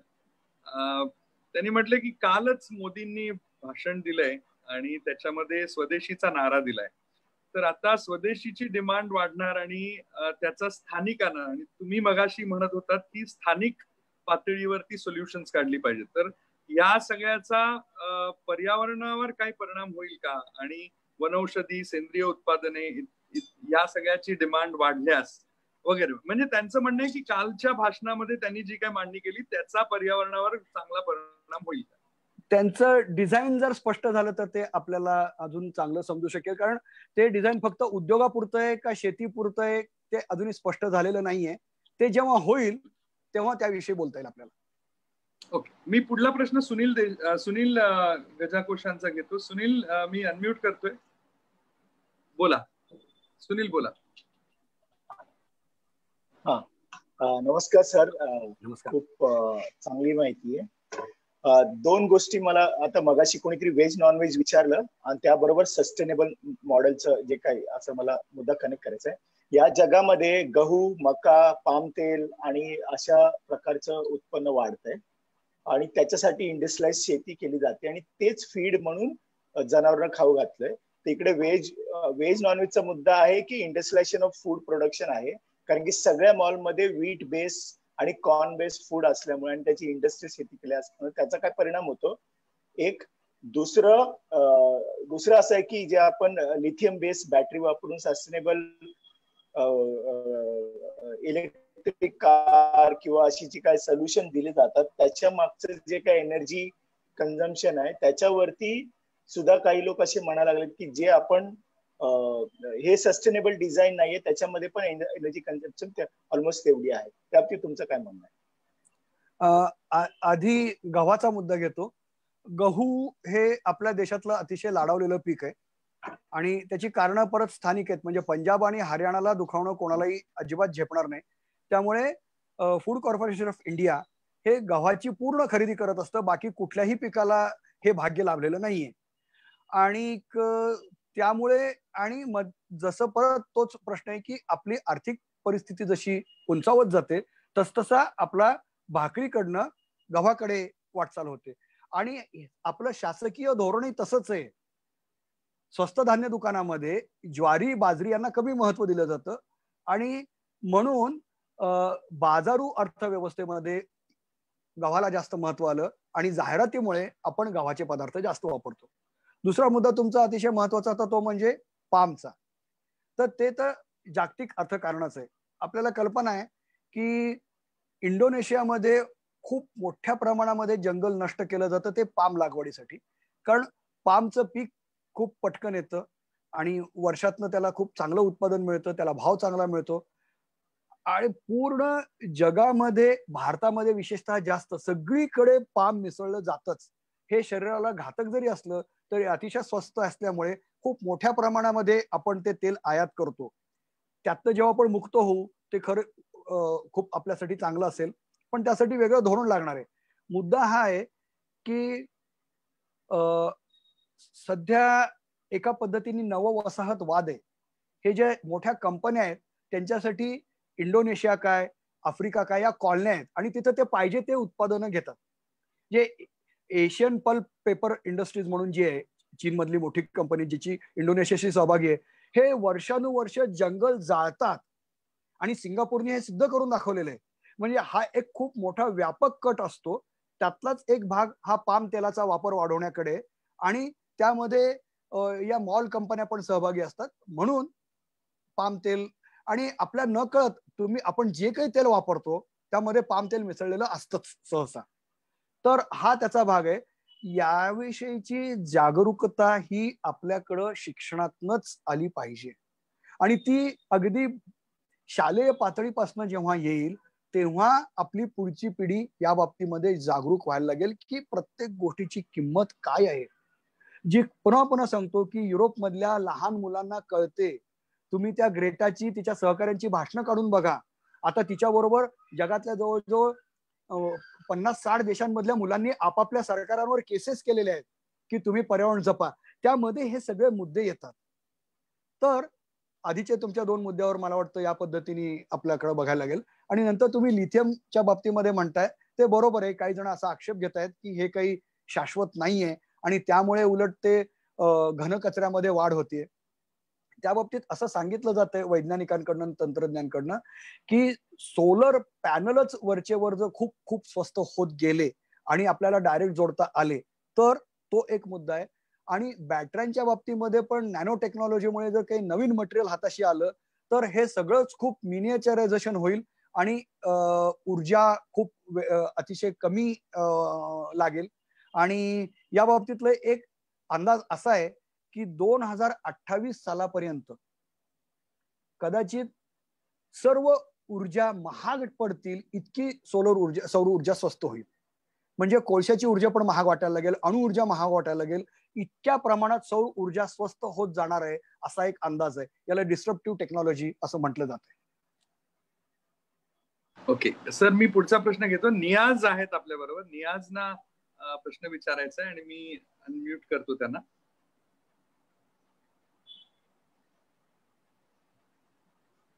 नियाज बोला. हा, थँक्यू आशुतोष. नमस्कार सर. नियाज बोलतोय. खूप छान मांडणी केली. माझा प्रश्न होता, तुम्ही म्हणता की आपले सगळे सोल्युशन पंचक्रोशीमध्ये होतात, म्हणजे थोडक्यात डिसेंट्रलायझेशनचं तुम्ही बोलताय. शासन देखील डिसेंट्रलायझेशनचं बोलतं पण प्रत्यक्षात वागतं मात्र सेंट्रलाइज्ड. म्हणजे मी घनकचऱ्याचं उदाहरण घेतो. घनकचऱ्याचं आपण सगळं डम्पिंग यार्ड एकाच ठिकाणी बनवायचे प्रयत्न करतो किंवा एकाच ठिकाणी आणायचे प्रयत्न करतो. म्हणजे आपण डिसेंट्रलाइज वागतच नाही. म्हणजे जो कचरा आपण निर्माण करतोय तो एकाच ठिकाणी जातोय. मग त्याचे पर्यावरणाचे वेगवेगळे परिणाम जे होत आहेत ते पुढे आहेतच. आणि ते सोडून शासनाची धोरणं ही कसं सेंट्रलाइज्ड होईल, कसं मोठ्या कंपन्यांना ते युजफुल होईल. कारण की डिसेंट्रलाइज्ड जागे तर छोटे छोटे उद्योजक त्याच्यामध्ये येऊ शकतात, पण डिसेंट्रलाइज झाले तर ते मोठ्या कंपन्यांना द्यावं लागतं. मग पुन्हा कॉर्पोरेटचा त्याच्यावरती येतो. एखादी कॉर्पोरेट कंपनी डीपीआर बनवते आणि तेच डीपीआर प्रत्येक महानगरपालिका किंवा हे त्याची कॉपी पेस्ट करत जातात आणि मग ते प्रोजेक्ट त्याचे निम्मे फेल जातात आणि हे पर्यावरणाचे प्रश्न वाढतच जातात. ह्याच्यावरती काय आपल्याकडे सोल्युशन असेल? अहो नियास, तुम्हीच उत्तर दिलेलं आहे. उत्तर म्हणजे असं आहे की आपल्या एवढे ढोंगी लोक कुठेच नाही येतो. आपण जे म्हणतो ते अजिबात कधी करतच नाही. आपण म्हणतो विकेंद्रीकरण करायचे, पण ते धोरण कदाचित तुम्ही म्हणता तसं या कंपन्याच ठरवत असतील. आणि हा प्रश्न असं वाटतं की आत्ता येईल मग येईल, की पुण्याचा कचरा हा, प्रत्येक शहराचा कचरा हा आजूबाजूच्या गावांना, छोट्या गावांना सहन करायला लागतोय. याचं विकेंद्रीकरण करता येईल का? किंवा सांडपाण्याचं जे आपण स्वच्छताकरण करतो, ईटीपी प्लांट्स आहेत, ते पण आता विकेंद्रित केले तर अतिशय स्वस्तात आहेत. आणि मुंबईच्या IITने इतके स्वस्तातलं तंत्रज्ञान देऊ केलेलं आहे. पण आपल्या लोकप्रतिनिधींना, आणि म्हणूनच मी हे पत्र लोकप्रतिनिधींना आणि अधिकाऱ्यांना लिहिलं, स्वस्तातल्या योजना आवडत नाही. तो कसं चालतील त्यांना त्या? आणि मग याचा विचार आपण करायला पाहिजे की आपण, एक लक्षात घ्या, परत त्या म्हाताऱ्यानं जे सांगितलं होतं ना, गांधी नावाच्या, की आपण जर स्वावलंबी आपल्या आपल्या भागामध्ये जर विचार करायला लागलो की आम्ही नाही करणार, आम्ही देणारच नाही, आणि आपण जर तसं वागायला लागलो तर आपल्याला ते शक्य आहे. उलट म्हणजे एका छोट्या गावात मला सांगा, 1000 वस्तीच्या गावामध्ये आमचा कचऱ्याचं खत आमचं आम्ही तयार करू असं म्हणलं तर किती रोजगार मिळू शकतील? मिळतील का नाही? हो. एक उदाहरण सांगतो नियास, तुम्ही नंतर नेटवर बघा. निजामाबाद जवळ अंकापूर नावाचं गाव आहे. अंकापूर, त्याचा उल्लेख मिनी US असा होतो. तर या गावाचं वैशिष्ट्य असं आहे की शेकडो वर्ष तिथं शेतीची सगळी कामं एकत्रित केली जातात. पेरणीपासून, म्हणजे शेत प्रत्येकाचं वेगळे, पण कामं एकत्रित केली जातात.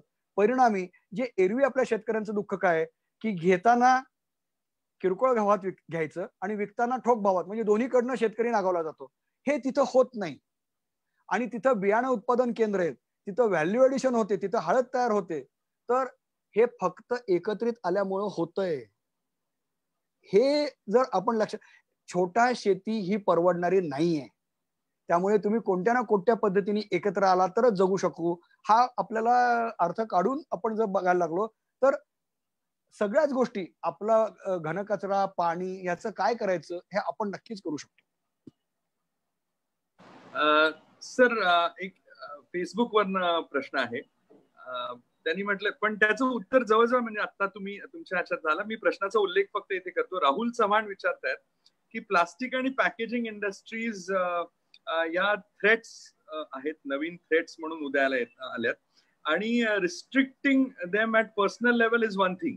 हा, पण समाज, ग्रुप्स म्हणून, समाज म्हणून, गाव म्हणून आपण काय करू शकतो? मला असं वाटतं आता तुम्ही त्याच्यावरच, पण तुम्हाला जर काही कमेंट करायची नाही, मला एवढंच करायची की त्याच्यावर बंदी घातल्याशिवाय कसं होणार आहे? आपण उलट करतोय. शासन म्हणते तुम्ही वापरू नका, तुम्ही परवानगी देता कशी प्लास्टिकच्या पिशव्यांना? बांगलादेशमध्ये मधल्या काळामध्ये प्लास्टिक पिशव्यांवर बंदी होती, तर विमानतळावरच प्लास्टिकची पिशवी काढून टाकत होते, ते कापडी पिशव्या देत होते. अशी अंमलबजावणी केल्याशिवाय आपल्याला काही तरुणोपाय नाहीये. उत्पादन कोण करता याची काही कल्पना नाहीये का? तर तिकडनं आपल्याला प्लास्टिक कसं आटोक्यात आणता येईल तसा विचार करणं आवश्यक आहे. आणि त्याबरोबर हेही लक्षात घेतलं पाहिजे की प्लास्टिकचा पुनर्वापर हा जपानमध्ये सगळ्यात जास्त आहे, तो जवळजवळ 95% आहे. आणि अमेरिकेमध्ये सुद्धा तो 50% जास्त झाला नाहीये.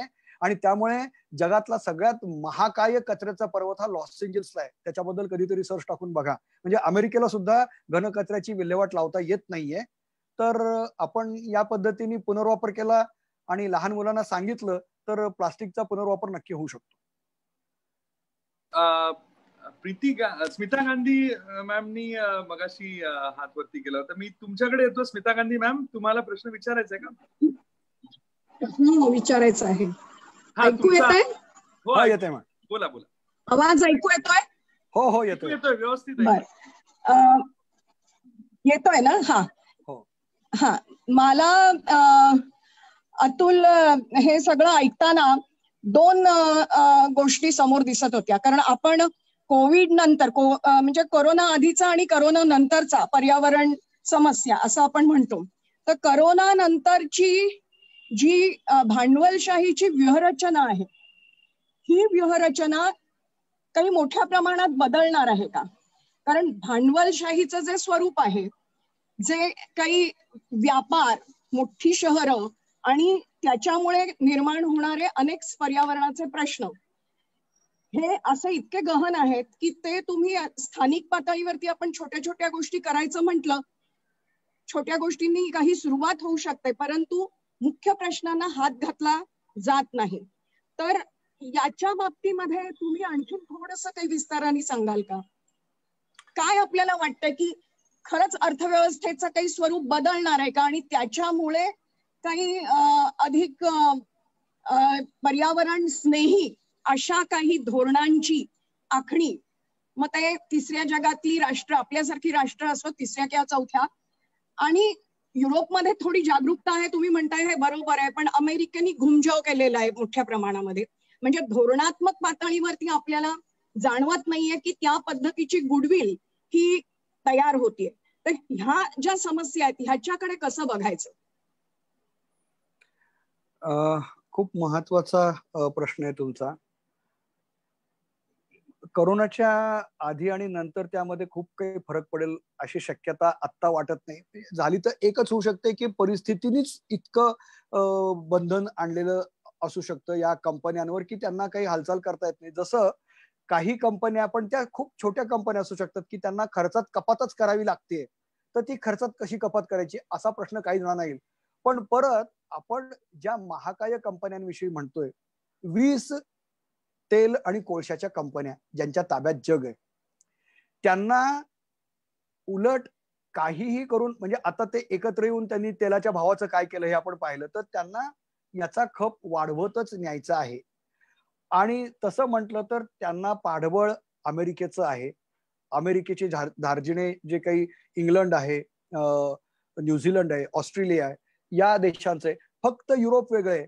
पण आपण जर पाहिलं, अमेरिका आणि चीन हे 2 देश जरी एकत्र आणले तरी जगाच्या कार्बन उत्सर्जनापैकी जवळजवळ 30% वाटा या 2 देशांचा जातो. तो कसा कमी होणार हा प्रश्न आहे.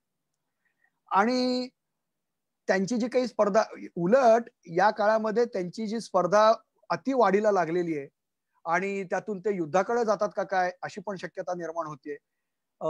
त्यांना त्यांच्या चलनाला पण अतिशय भक्कम करायचं, त्यामुळे पण त्यांची काही वाटचाल चालू आहे.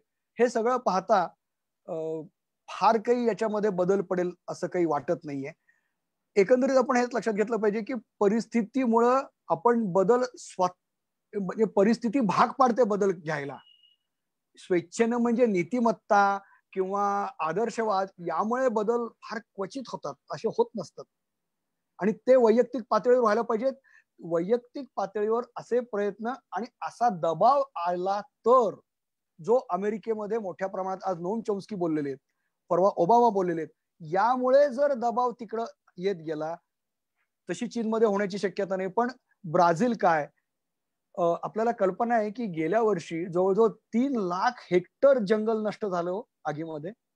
अमेझॉनचे, ऑस्ट्रेलियातले, सायबेरियातले, इंडोनेशियातले, याचे सगळ्याचे परिणाम आपण एकत्र भोगत आहोत. त्यामुळे वैयक्तिक पातळीवर लोकशाही जर निष्क्रिय असेल तर आपण काही करू शकणार नाही. आपली लोकशाही फक्त मतपेटीपुरती मर्यादित असेल तरी काही होणार नाही. आपण प्रत्येक वेळेला वेगवेगळ्या पद्धतीने जर बोलत राहिलो, म्हणून मला एक छोट्या पातळीवर माझ्या अल्पबुद्धीनुसार असं सुचलं की आपण पोस्ट कार्ड जरी पाठवून मुख्यमंत्र्यांना, राज्यपालांना असं आवाहन करणार आहोत का की आमची ही इच्छा आहे, कोरोना नंतरचा महाराष्ट्र असा असावा, तर 15 वर्षानंतर महाराष्ट्राचा अमृत महोत्सव साजरा करताना खऱ्या अर्थानं आपल्याकडे काहीतरी बदल घडू शकतील. असं आपण वेळोवेळी जर बोलत राहिलो, आपण हे बघा ताई की दुष्काळी मराठवाड्यामध्ये कधीही निवडणुकीत दुष्काळ हा मुद्दा नसतो. पाण्यानं पाणी पाणी करणाऱ्या गावांमध्ये पाणी हा मुद्दा नसतो. मग हे धुरंधर अनुभवी नेते काय म्हणतात माहितीये का, जे लोक मागतात ते आम्ही देऊ. संपलं, तिथंच सगळे मुद्दे संपतात. मग ही लोकशाही आहे. मग लोक ज्या पद्धतीने निवडतात त्या पद्धतीने ते घेतील, भोगतील. ओके. मी विनायक साळुंखे या मित्राचा प्रश्न घेतोय. विनायक, मी तुमच्याकडे येतोय, अनम्यूट करतोय. Yes sir. नमस्कार. नमस्कार विनायक. नमस्कार सर. म्हणजे मी आपल्याला फॉलो करतोय, आपले विचार बरेच दिवसांपासून मी ऐकतोय आणि मी स्वतः एक पर्यावरणाचा शिक्षक म्हणून आज सगळ्यांच्या समोर आहे आणि त्या संदर्भाने मला 2 क्वेश्चन विचारायचे आहेत. आत्ताचा माझा पहिला जो क्वेश्चन आहे तो एन्व्हायरमेंटल एज्युकेशनच्या बाबतीमधला आहे आणि पर्यावरणाच्या बाबतीतला आहे मुख्य करून, की पर्यावरणाचं शिक्षण आज शालेय स्तरावरचं जे आहे ते म्हणजे तितकंसं प्रभावी नाहीये आणि जे महाविद्यालयीन स्तरावर आहे ते फक्त प्रोजेक्ट्सवर लिमिटेड आहे आणि जे उच्च शिक्षण आहे जे खास करून MSc एन्व्हायरमेंट आहे किंवा MBA इन एन्व्हायरमेंट आहे, या अशा सारख्या ज्या पदवी कोर्स आहेत आणि तिथल्या मुलांना शिकवताना माझ्यासमोर जे कॉन्व्हर्सेशन होतं मुलांचं ते असं असतं की त्यांना ह्याशी एन्व्हायरमेंटशी काही देणे घेणं, त्यांना फक्त जॉबशी देणे घेणं. मग त्यांचा ऍटिट्यूड चेंज करण्यासाठी ऍज अ शिक्षक म्हणून तुम्ही मला काय सजेस्ट कराल, हा माझा पहिला प्रश्न आहे. आणि दुसरा प्रश्न आत्ताचा तुमच्या उत्तरावर हे आहे, म्हणजे त्याच्यावरचा प्रश्न आहे की कोरोना नंतरच्या इकॉनॉमीमध्ये जो फरक पडणार आहे, कोरोना नंतरच्या इकॉनॉमीमध्ये जो चेंज होणार आहे आणि भारतातल्या ज्या मोठ्या कंपन्या असतील किंवा जगातल्या मोठ्या कंपन्या असतील त्या त्याच्याशी डील करताना इंडस्ट्री 4.0 हे जे संकल्पना आहे त्या अवलंब करताना ते सस्टेनेबिलिटी त्यामध्ये कशी आणू शकतात, हे देखील मला तुम्हाला विचारायचं आहे या निमित्तानं. पहिला प्रश्न काय माहितीये का, खरं म्हणाल तर आपल्याकडं कागदोपत्री पाहिलं तर पर्यावरणाचा प्रश्न अस्तित्वातच नाहीये. कारण शालेय पातळीपासून सगळीकडे पर्यावरण शिकवलं जातं आणि पर्यावरण विभाग आहेत पार ग्राम पातळीपासून ते दिल्लीपर्यंत सगळीकडे. पण आपण इतके ढोंगी आहोत की ते केवळ नाममात्र आपण करतो. आणि तुम्हाला कल्पना आहे की पर्यावरणाचे पुस्तकं कसे आहेत, ते किती कोरडे आहेत, त्याचा ते वाचल्यानंतर विद्यार्थ्यांच्या मनामध्ये काही होईल का, की खरोखरच मला पर्यावरणाशी प्रेम निर्माण होईल का. आता तुम्ही एक रस घेऊन शिकवताय, पण मला असे कित्येक पर्यावरणाचे शिक्षक माहिती आहेत की ते काहीतरी शिकवायचं, पाट्या टाकायच्या आणि ते मुलांना सांगतात की काही नाही रे त्यात पास होत असतात वगैरे. मुद्दा असा आहे की आपली पुस्तकं जी तयार केलेली आहेत ती अतिशय वाईट आहेत. बालवाडीपासनं आपण त्यांना आपली शिक्षणाची पद्धतच मुळामध्ये इतकी चुकीची आहे. त्या बाबतीत परत काही मेंदूशास्त्रज्ञ सांगतात की सुरुवातीला आपण त्यांना फक्त पाहायला शिकवलं पाहिजे, नंतर ऐकायला शिकवलं पाहिजे, म्हणजे ते आपोआप करत असतात, आपण काही शिकवायची गरज नाही. आणि शेवटी त्यांना बोलण्याचा किंवा लिहिण्याचा आग्रह धरला पाहिजे, ते आपण करत नाही. आणि त्या प्रतिमांपासून जर आपण त्यांना म्हणजे डोळ्यासमोर आणलं की एक झाड मरते म्हणजे काय होतंय, पाण्याची किंमत काय आहे, हे तिकडं केलं जातं फिनलंड आणि स्वीडनमध्ये. म्हणून दररोज किती प्रजाती नष्ट होतात हे सांगताना वर्षाला 2000 प्रजाती कायमच्या नष्ट लुप्त होऊन जातात. आपण हे का सांगू शकत नाही मुलांना की बरं का आपण ना पूर्वी काऊ आणि चिवच्या गोष्टी सांगायचो, चिवताई ती चिवताई दिसतच नाहीये आता, असं आपल्याला का म्हणता येत नाही. कारण ती कळकळ त्या पुस्तकामध्ये पण नाहीये, शिकवण्यामध्ये नाही, विद्यार्थी कुठनं घेणार आहेत ते. त्यामुळे हे सगळा कोरडेपणा आणि एक पद्धतीचा ढोंगीपणा असल्यामुळे शालेय पातळीवर किंवा कॉलेजला तर काही त्याचा प्रश्नच नाही. आणि तुम्ही म्हणता त्याप्रमाणे पुढे नोकरी पुरतं येते. आणि मग काय होतं, हे सगळ्याचा परिणाम म्हणून नदी स्वच्छ करा केली, आपण प्रत्येक गोष्टीत केली म्हणूनच सांगतो ना, घनकचरा झाला, हे झालं, प्रश्नच अस्तित्वात नाहीत. सगळं असून आपण दुर्लक्ष करतो, त्याचीच ही किंमत आहे. आपल्याकडं दरवर्षी 20 लक्ष बळी जातात अस्वच्छ हवेचे. याचा काही परिणाम दिसतो का आपल्याकडे? याचा कधीतरी आपण सांगतो का मुलांना की बघ बर का आपल्याकडं ना ही अशी हवा आहे, तर तुला दाखवतो हे गलिच्छ हवेतलं फुफ्फुस असं आहे, चांगल्या हवेतलं फुफ्फुस असं आहे. मग तो म्हणेल की मग मी काय करू, तर तेही सांगतो. अनिल अग्रवालांनी 1998 साली दिल्लीतल्या मुलांना हे शिकवलं आणि 5वी ते 7वीतल्या मुलांचा एक चक्क मोर्चा, स्वच्छ हवा द्या असा मोर्चा काढला होता. आपल्या उत्तराखंड मधल्या मुलीनं हरित न्यायालयाकडे तक्रार दाखल केलेली की आम्हाला स्वच्छ हवा तुम्ही देणार आहात का नाही. फटाक्यांच्या विरोधात मुलांनी केसेस दाखल केलेले आहेत. काही ठिकाणच्या मुलांमध्ये मुलींमध्ये ही जागरूकता शाळा पातळीवर निर्माण होतीये, पण ही सार्वत्रिक पातळीवर व्हायची असेल तर आपल्याला आपली पुस्तकं बदलली पाहिजेत, त्यातली चित्र चांगली केली पाहिजेत. बालभारतीने यापेक्षा खूप चांगलं काम करता येऊ शकतं. आता आपलं जे ऑडिओ व्हिज्युअल माध्यम आलेलं आहे त्याचा उपयोग करून घेता येऊ शकतो. ही जर परिणामकारकता लहानपणापासून साधली तर आपल्याला पुढे त्याचा उपयोग होऊ शकणार आहे. म्हणजे तो माझा अविभाज्य घटक होईल, अन्यथा तो होणार नाही. पुढचा प्रश्न काय होता तुमचा? एक मिनिट सर, मी पुन्हा त्यांना घेतो. मी अनम्यूट केलं. विनायक एक मिनिट येतोय. हा विनायक बोल. हा सर, माझा पुढचा प्रश्न होता. हो मी ऐकतोय. माझा सर दुसरा प्रश्न असा होता, कोरोना नंतरची जी अर्थव्यवस्था आहे तर ह्या अर्थव्यवस्थेशी मोस्टली ज्या मोठ्या कंपन्या ज्या आहेत, जसं जगातल्या मोठ्या कंपन्या असतील किंवा भारतातल्या मोठ्या कंपन्या असतील, आणि येणारं इंडस्ट्रियल रिव्हॉल्युशन जे जसं इंडस्ट्री 4.0चं मी उदाहरण देईन या ठिकाणी, त्याच्याशी कोपअप करताना ह्या कंपन्या आणि सस्टेनेबिलिटी कंपन्यांच्या मध्ये जेव्हा आणायचा आपण विचार करतो, की म्हणजे बऱ्याच कंपन्या आता त्यावर काम करतात, मोठ्या कंपन्या मी बघतोय, जसं की माझ्या कलिगशी मी जेव्हा बोलत असतो तर कंपन्यांमध्ये सुद्धा सस्टेनेबिलिटी ह्या विषयाला धरून त्यांनी खूप चांगले बदल केले. सगळ्याच असं नाही म्हणणार मी, पण काही कंपन्यांनी केले आहेत. तर त्याच्याशी डील करताना तुम्हाला काय वाटतं, खरंच एन्व्हायरमेंटचं ह्यामध्ये हे होऊ शकतं, मध्ये रक्षण होऊ शकतं का? आता तरी सर याला जोडून एक नेटवरती जो फेसबुक वरती जो प्रश्न आला त्याच्यामध्ये आहे की म्हणजे आता इकॉनॉमी इतकी वाईट अवस्थेत असताना, आणि आता उदगी सरांनी काही दिवसांपूर्वी सांगितलं, नंतर अनेक मिलिंद मुरुगकरांनी मांडलं की याच्यानंतर जे काही होणार आहे त्याच्यामध्ये मंदी महामंदीकडे आपण वाटचाल करणार. तर या अशा वेळी इंडस्ट्री सर्वात प्रथम ह्या सस्टेनेबिलिटी चा किंवा एन्व्हायरमेंटल इश्यूज जे आहेत, कन्सर्न जे आहे त्याचा बळी देत नाही का, असं ते विचारतात. आणि मग अशा अवस्थेत आपण हे लावून कसं धरू शकतो? प्रश्न असा आहे खरं तर, यानंतरच्या काळामध्ये कोणत्या कंपन्या काय पद्धतीनं वाटचाल करायला लागतील. महामंदीच्या काळामध्ये आपल्याला आवश्यक काय अनावश्यक काय याचा आपण विचार करायला लागतो. त्यामुळे ग्राहकांची निवड कशी असेल, ग्राहक कशाला जास्त प्राधान्य देतील याच्यावर खूप गोष्टी ठरणार आहेत. म्हणजे आपणच आपल्या काही गरजा कमी करू शकतो का? उदाहरणार्थ पर्यटनाच्या आपल्या गरजा कदाचित कमी होतील, पण खरेदी करतानाच्या आपल्या काही गरजा कमी होणार आहेत का? आणि त्यावेळेला मी आधी जे आपल्याला सांगितलं की इकॉलॉजिकल इंटेलिजन्स नावाचा प्रकार आपल्याकडे आहे, त्याला आपण काही प्राधान्य देणार आहोत का?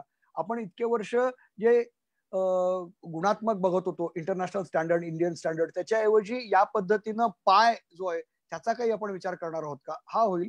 पण उद्योग सहसा उद्योग हे नफ्यासाठी आहेत, अधिकाधिक नफ्यासाठी आहेत, आणि त्यामुळे कुठल्याही परिस्थितीमध्ये त्यांचं उत्पादन कसं खपवायचं, त्याची किंमत कमी करून किंवा आपल्याला आकर्षित करण्यासाठी हे त्यांचे सगळे चालू राहतील. पण एकंदरीतच क्रयशक्ती खूप मोठ्या प्रमाणात कमी झाल्यामुळे काही जण गळतील, पण जे मोठमोठे लोक आहेत ते त्याच पद्धतीने राहतील आणि त्यांच्या एकंदरीत वर्तनामध्ये तोंड देखला काहीसा फरक पडेल. यापेक्षा जास्त खूप मोठा फरक नीतिमत्तेमुळे किंवा तार्किकतेमुळे किंवा शास्त्रीयतेमुळे किंवा कनवाळूपणामुळे त्यांच्यामध्ये पडेल असं काही मला वाटत नाही. सर, डॉक्टर हेमचंद्र प्रधान आहेत आणि त्यांना 2 प्रश्न विचारायचे. मी प्रधान सर, मी अनम्यूट केलंय तुम्हाला. सर व्हिडिओ जर ऑन करता आला तर. हा आहे, व्हिडिओ आहे, येतोय आवाज. सर सर नमस्कार. नमस्कर. धन्यवाद. तुम्ही मला काय प्रश्न विचारला? छान वाटलं अगदी. नाही, मला खरंच म्हणजे कमेंट माझा प्रश्न आहे असं म्हणूया आपण. एक म्हणजे मला असं वाटतं की म्हणजे पहिला प्रश्न असा की आपली जी पर्यावरण मंत्रालय आहेत, म्हणजे राष्ट्रीय पातळीवरती किंवा स्थानिक म्हणजे राज्य पातळीवरती, ती काय करतात मग एवढं सगळं होत असताना? हा पहिला प्रश्न. दुसरा प्रश्न असा की म्हणजे तुम्ही ज्यावेळेला म्हणालात की इंडोनेशियामध्ये पामचा जो प्रश्न आहे आणि ते करणाऱ्या ज्या आहेत बहुराष्ट्रीय कंपन्या, त्या कुठच्या आहेत? त्या युरोपच्या आहेत, अमेरिकेतल्या आहेत, काय आहे? म्हणजे त्या मला वाटतं आपल्यासारख्या देशांमध्ये काम करताना त्यांचं एक धोरण आणि युरोपमध्ये किंवा अमेरिकेत दुसरं धोरण, असं त्यांचं दुटप्पी धोरण आहे का? म्हणजे ते किती योग्य आहे असं? म्हणजे त्यांनी खूप एन्व्हायरमेंटचं गाजावाजा करावा, आपल्याला पण सांगावं असं करावं तसं करावं वगैरे वगैरे, पण त्याच वेळेला असं त्यांचं एक म्हणजे दुटप्पी धोरण मला दिसतं. आणि तिसरा प्रश्न मला असं वाटतो की म्हणजे आपण जे म्हणजे आपल्या विकासासाठी सुद्धा जे म्हणजे बाजारपेठेचं असं प्रारूप घेतलेलं आहे आणि त्या प्रारूपामध्ये कसं होतं पहा, म्हणजे मला असं वाटतं की आपल्याला म्हणजे तुम्ही जसा ह्याचा इंडोनेशियातल्या पामचा प्रश्न सांगितला तसाच ऊसाचा पण प्रश्न आहे. आपल्याला माहिती आहे की ऊसाने एवढं पाणी वापरलं जातं आणि तरी सुद्धा ऊसाचं पीक कसं आहे की ते शेतकऱ्यांना फायदेशीर आहे म्हणून ते घेतच राहतात शेतकरी सुद्धा.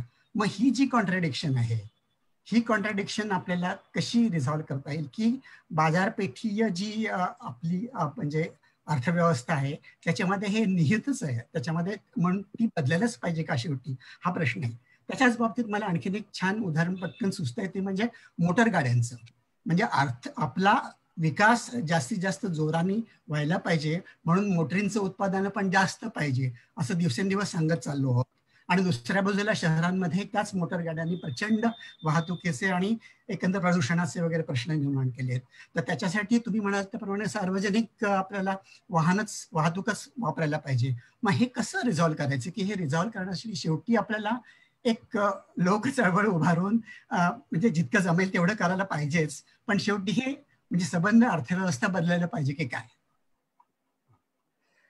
सर खरं तर तुमच्या सगळ्या प्रश्नांमध्ये उत्तर आहेत, त्यामुळे मी काही द्यावं असं नाही, पण पर्यावरण विभाग आपल्याला कल्पना आहे की पर्यावरण विभाग हा पूर्णपणे मोठमोठ्या कंपन्यांच्या हिताचीच धोरणं घेत आलेला आहे. मग आधीच्या सरकारातही या पद्धतीने निर्णय घेतलेले होते आणि आताच्या सरकारमध्ये की किती मोठ्या प्रमाणामध्ये जंगल नष्ट करून खाणी असतील किंवा इतर कारणांसाठी या कॉर्पोरेट कंपन्यांना आता सुद्धा पर्यावरण विभागाने खूप मोठ्या प्रमाणात जमिनी देण्याचं धोरण अंगीकारलेलं आहे.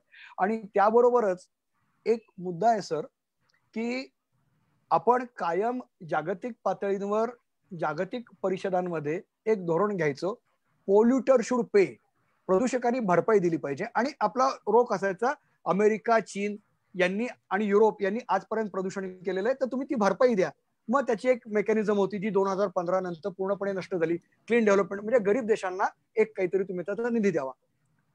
पण हे जे जागतिक पातळीवर आपण बोलत होतो ते राष्ट्रीय पातळीवर आपण कधीच केलं नाही. म्हणजे आपण राष्ट्रीय पातळीवर प्रदूषकांना कधीही शिक्षा केलेली नाही. म्हणजे महाराष्ट्रामध्ये 75,000 कारखान्यांपैकी महाराष्ट्रातल्या जवळजवळ 18,000 कारखाने हे अतिप्रदूषण करतात. हे माहिती असून आपण त्यांना काहीच करत नाहीये, अभय दिलेलं आहे. तर नद्यांचं प्रदूषण या बाबतीमध्ये आपल्याला तोच मुद्दा आहे की केंद्र किंवा राज्य पातळीवर आपल्याला कारखाने महत्वाचे आहेत हे ठरवलेलं असल्यामुळे आपण वरपांगी काहीतरी पाहतो, पण सर्वसामान्य लोकांची अजिबात काळजी नाहीये, हेच या धोरणांमधून आपल्याला दिसतं. दुसरा प्रश्न होता सर तुमचा इंडोनेशियातला. तर इंडोनेशियात प्रामुख्यानं चीनचं प्राबल्य आहे, त्या कंपन्यांमध्ये चीनी आहेत आणि त्यांनी केलं. आणि मी आपल्याला म्हटलं तसं की तिथल्या आगींमुळे सिंगापूरला खूप मोठ्या प्रमाणात त्रास व्हायला लागला. त्यामुळे सिंगापूरने हे सिद्ध करून दाखवलं होतं की या कंपन्या ह्या प्रदूषण करतात. त्याबरोबर तुम्ही जे म्हणालात की किंवा मी ऊसाकडे नंतर येतो, बाजारपेठेचं तुम्ही हे बरोबर आहे की आपण कितीही बाकीच्या गोष्टी आपण बोललो तर ही बाजारू अर्थव्यवस्था आहे. आणि कोरोना सुरू झाल्यानंतर द इकॉनॉमिस्ट लंडननी मुद्दाम विशेष लेखात सांगितलं होतं की बाजारू अर्थव्यवस्था बाजूला सारून तुम्ही अर्थव्यवस्थेला मूल्याची जोड देणार नाही, जे आपल्याला सातत्यानं अमर्त्य सेन यांनी सांगितलं, अभिजित बॅनर्जी सांगतायत. आरोग्य शिक्षण हे टाकून दिलेले तुम्ही जे क्षेत्र आहेत त्याच्याकडे जोपर्यंत लक्ष देणार नाही तोपर्यंत तुम्हाला काहीही विकास साधता येणार नाही, तो विकास टिकणार नाही. हा बाजारपेठेच्या बाबतीतला आणि आपलं त्याला नक्कीच हे असेल. मोटर गाड्या तर खपल्याच पाहिजेत. जर बजाजची स्कूटर आणि रिक्षा खपले नाहीत तर कसं होईल, म्हणून पीएमटी आपण मारून टाकली पुण्यामध्ये. तसंच मुंबईच्या बाबतीमध्ये बेस्ट ही अधिकाधिक कार्यक्रम होऊ शकली असती, पण तसं आपण केलं नाही. किंवा आपल्या सगळ्यांचे जे अधिकारी आहेत ते सदैव युरोपमध्ये जातात सुट्यांसाठी, आपले सगळे नेते जाऊन येतात आणि तिकडं किती कार्यक्षम सार्वजनिक वाहतूक असते. बरं तिकडे फ्लायओव्हर नष्ट केले जात आहेत, रस्ते मोठे केले जात आहेत. तर आपल्याला जर सार्वजनिक वाहतूक भक्कम करून प्रदूषण कमी करायचं असेल जोपर्यंत आपल्याकडे सगळे तसे उदाहरणं आहेत, प्रारूप आहेत, पण ते घ्यायचेच नाहीयेत हे आपण ठरवलेलं आहे. आणि या बाबतीत वेळोवेळी लोक जोपर्यंत लोक बोलले नाहीत तर कसं होणार या लोकशाहीमध्ये, हा खरा प्रश्न आहे. आपण चळवळी वगैरे म्हणतो, आता त्यापासून आपण खूप दूर आलेलो आहे, पण वेळोवेळी लोक व्यक्त होतात का? आणि वरच्यावर मध्यमवर्गीय तर इतका आत्ममग्न झालेला आहे की तो या बाबतीत कधीच व्यक्त होत नाही. नंतरचा प्रश्न होता आपला ऊसाच्या बाबतीतला.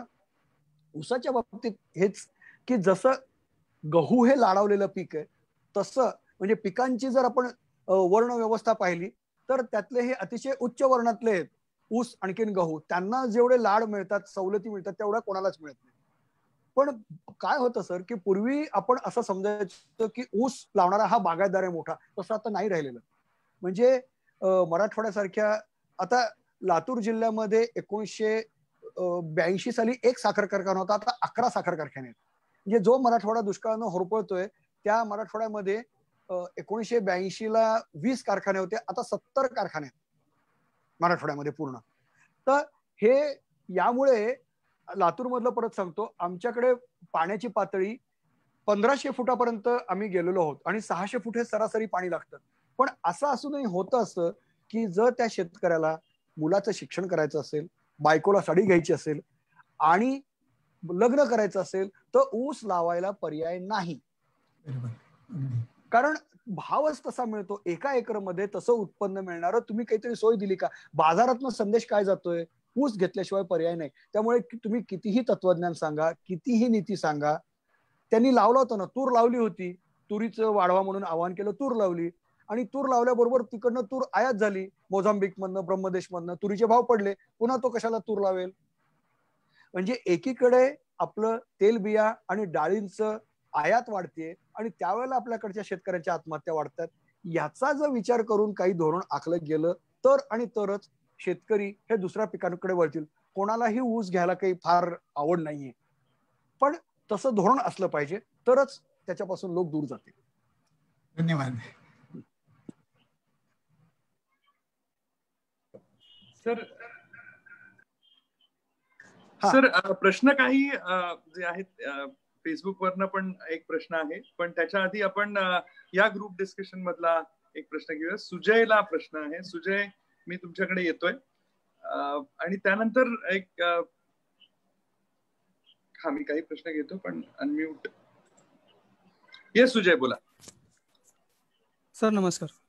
हा सुजय नमस्कार. सर माझा प्रश्न असा होता, तुम्ही आता असं म्हणालात की म्हणजे मध्यमवर्गीय जे लोक आहेत त्यांना याची पडलेली नाहीये आणि त्यांच्या हातामध्ये थोडासा पैसाही आलेला आहे आणि एकंदरीत जे सगळं हे एन्व्हायरमेंटचं चाललंय ते जे बघितलं, ज्यांच्याकडे एक स्मार्टफोन आहे त्यांना हे अजिबात पडलेलं नाहीये. आणि जे तुम्ही आदिवासींचा मुद्दा मांडला त्यांच्याशी आणि पॉलिसी मेकर्सचा काही कनेक्टच नाहीये.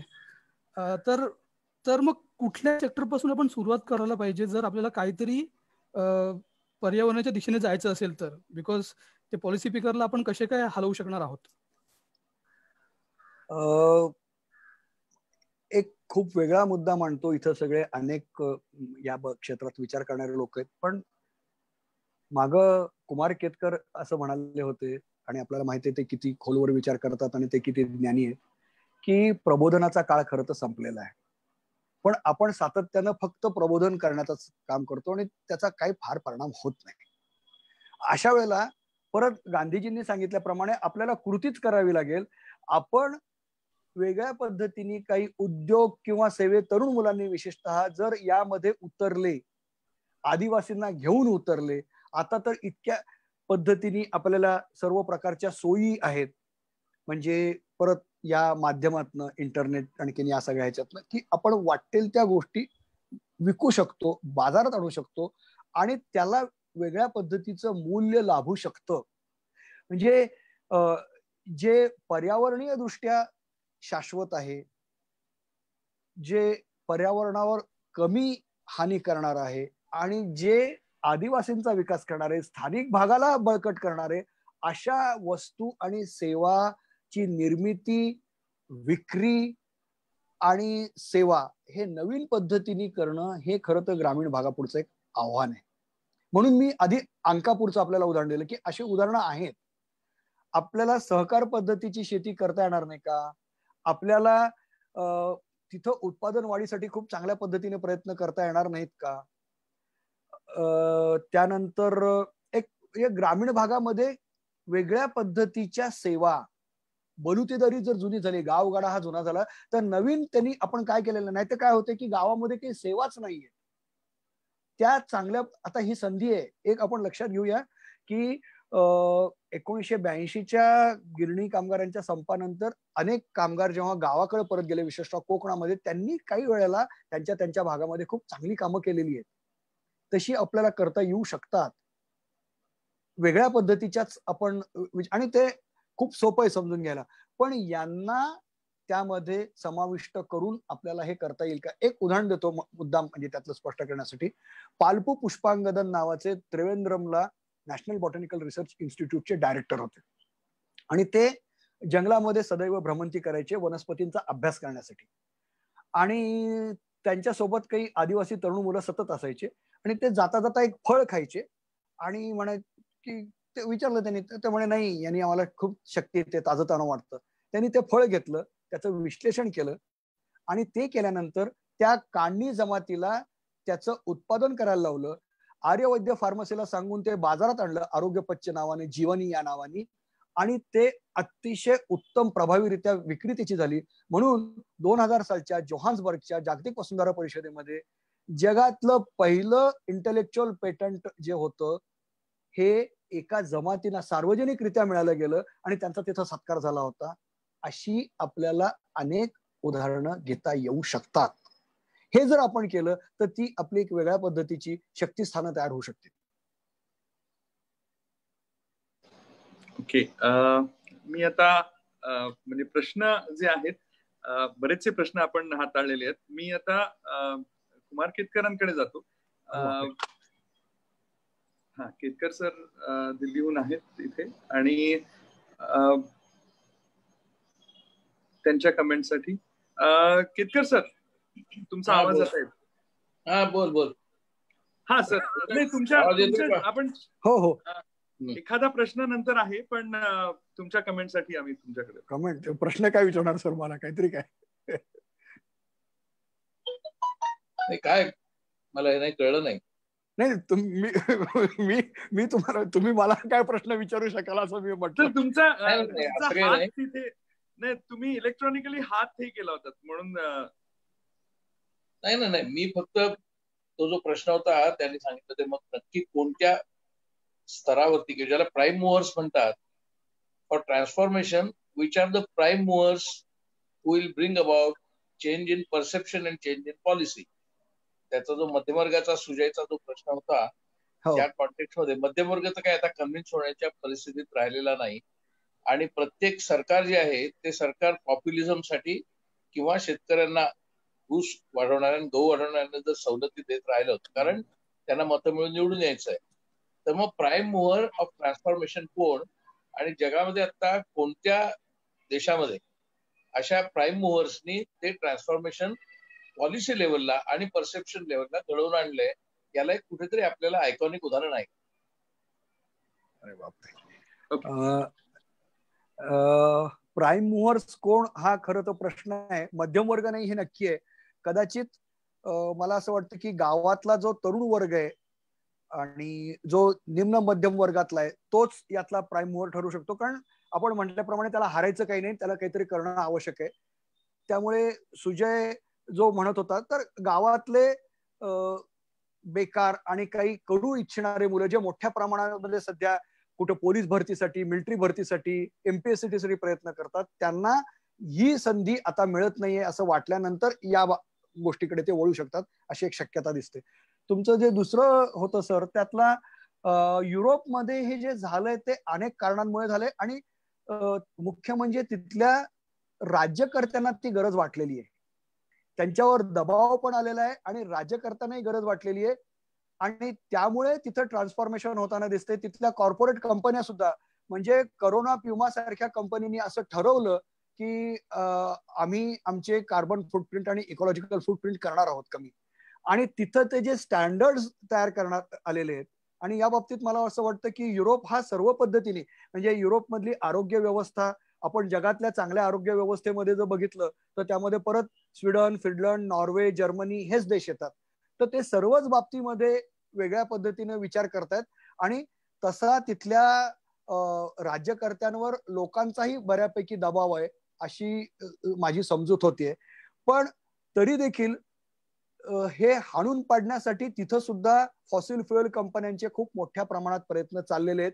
त्यामुळे हे टग ऑफ वॉर, ही रस्सीखेच अजूनही चालूच आहे.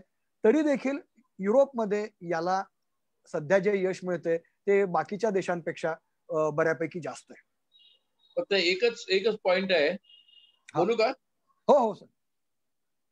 अख्ख्या युरोपची जेवढी लोकसंख्या आहे जवळजवळ तेवढी लोकसंख्या आपल्या मध्यमवर्गाची संपूर्ण मध्यम. आणि आपल्या देशामध्ये 29 राज्य आहेत, आता 28 झाली जम्मू काश्मीर युनियन टेरिटरी झाल्यामुळे. आणि युरोपमध्ये पण 29 राष्ट्र आहेत आणि त्या 29 राष्ट्रांची लोकसंख्या जवळपास ही आपल्या 29 राज्यां एवढी आहे लोकसंख्या. आणि तो मध्यमवर्ग नावाचं एक जे नवीन राष्ट्र उदयाला आलेलं आहे गेल्या विशेषतः 30 वर्षामध्ये, त्या मध्यमवर्गाचा, त्या राष्ट्राचाच मुळी कोणत्याही अशा प्रकारच्या विधायक सार्वत्रिक समाधानाच्या किंवा समाजाच्या फायद्याच्या गोष्टींना विरोध असल्यामुळे आपल्याला पुढेच जाता येत नाही. आणि सर्व सरकारं त्यांच्याकडनं प्रतिमा निर्माण होत असल्यामुळे त्यांच्यावरती अवलंबून आहेत. अशा आपण आता catch-22 सिच्युएशन मध्ये आहोत.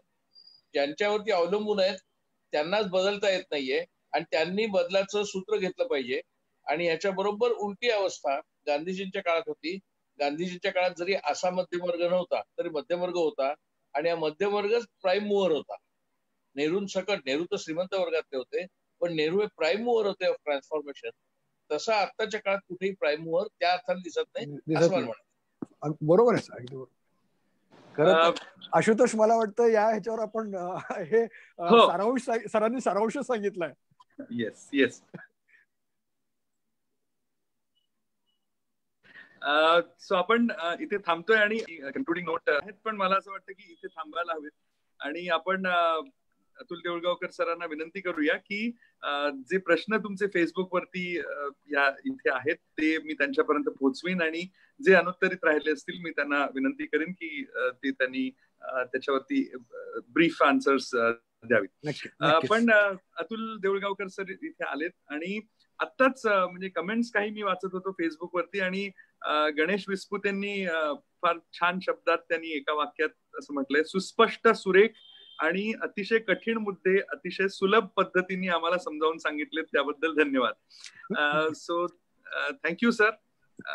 आणि सर्व श्रोत्यांच्या वतीने आणि त्याचबरोबर फ्रेंड्स ऑफ डेमोक्रेसीच्या माझ्या सर्व सहकार्यांच्या वतीने मी आपले खूप खूप अर्थात आपण पण आमचा भाग आहातच.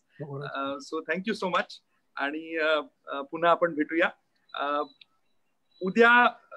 आपण जे भेटणार आहोत, मला श्रोत्यांना आठवण करून द्यायची आहे की आपण उद्या जे भेटणार आहोत ते राजीव सातव काँग्रेसचे यांना भेटणार आहोत की काँग्रेसची नक्की या कोविड-19च्या संदर्भात त्यांची राजकीय भूमिका काय आहे, काँग्रेस या राजकीय पक्षाची भूमिका काय असणार आहे याच्याबद्दल आपण त्यांच्याशी संवाद साधणार आहोत आणि ते आपलं म्हणणं मांडणार आहे. सो उद्या नाही, परवाच्या दिवशी ते आहेत.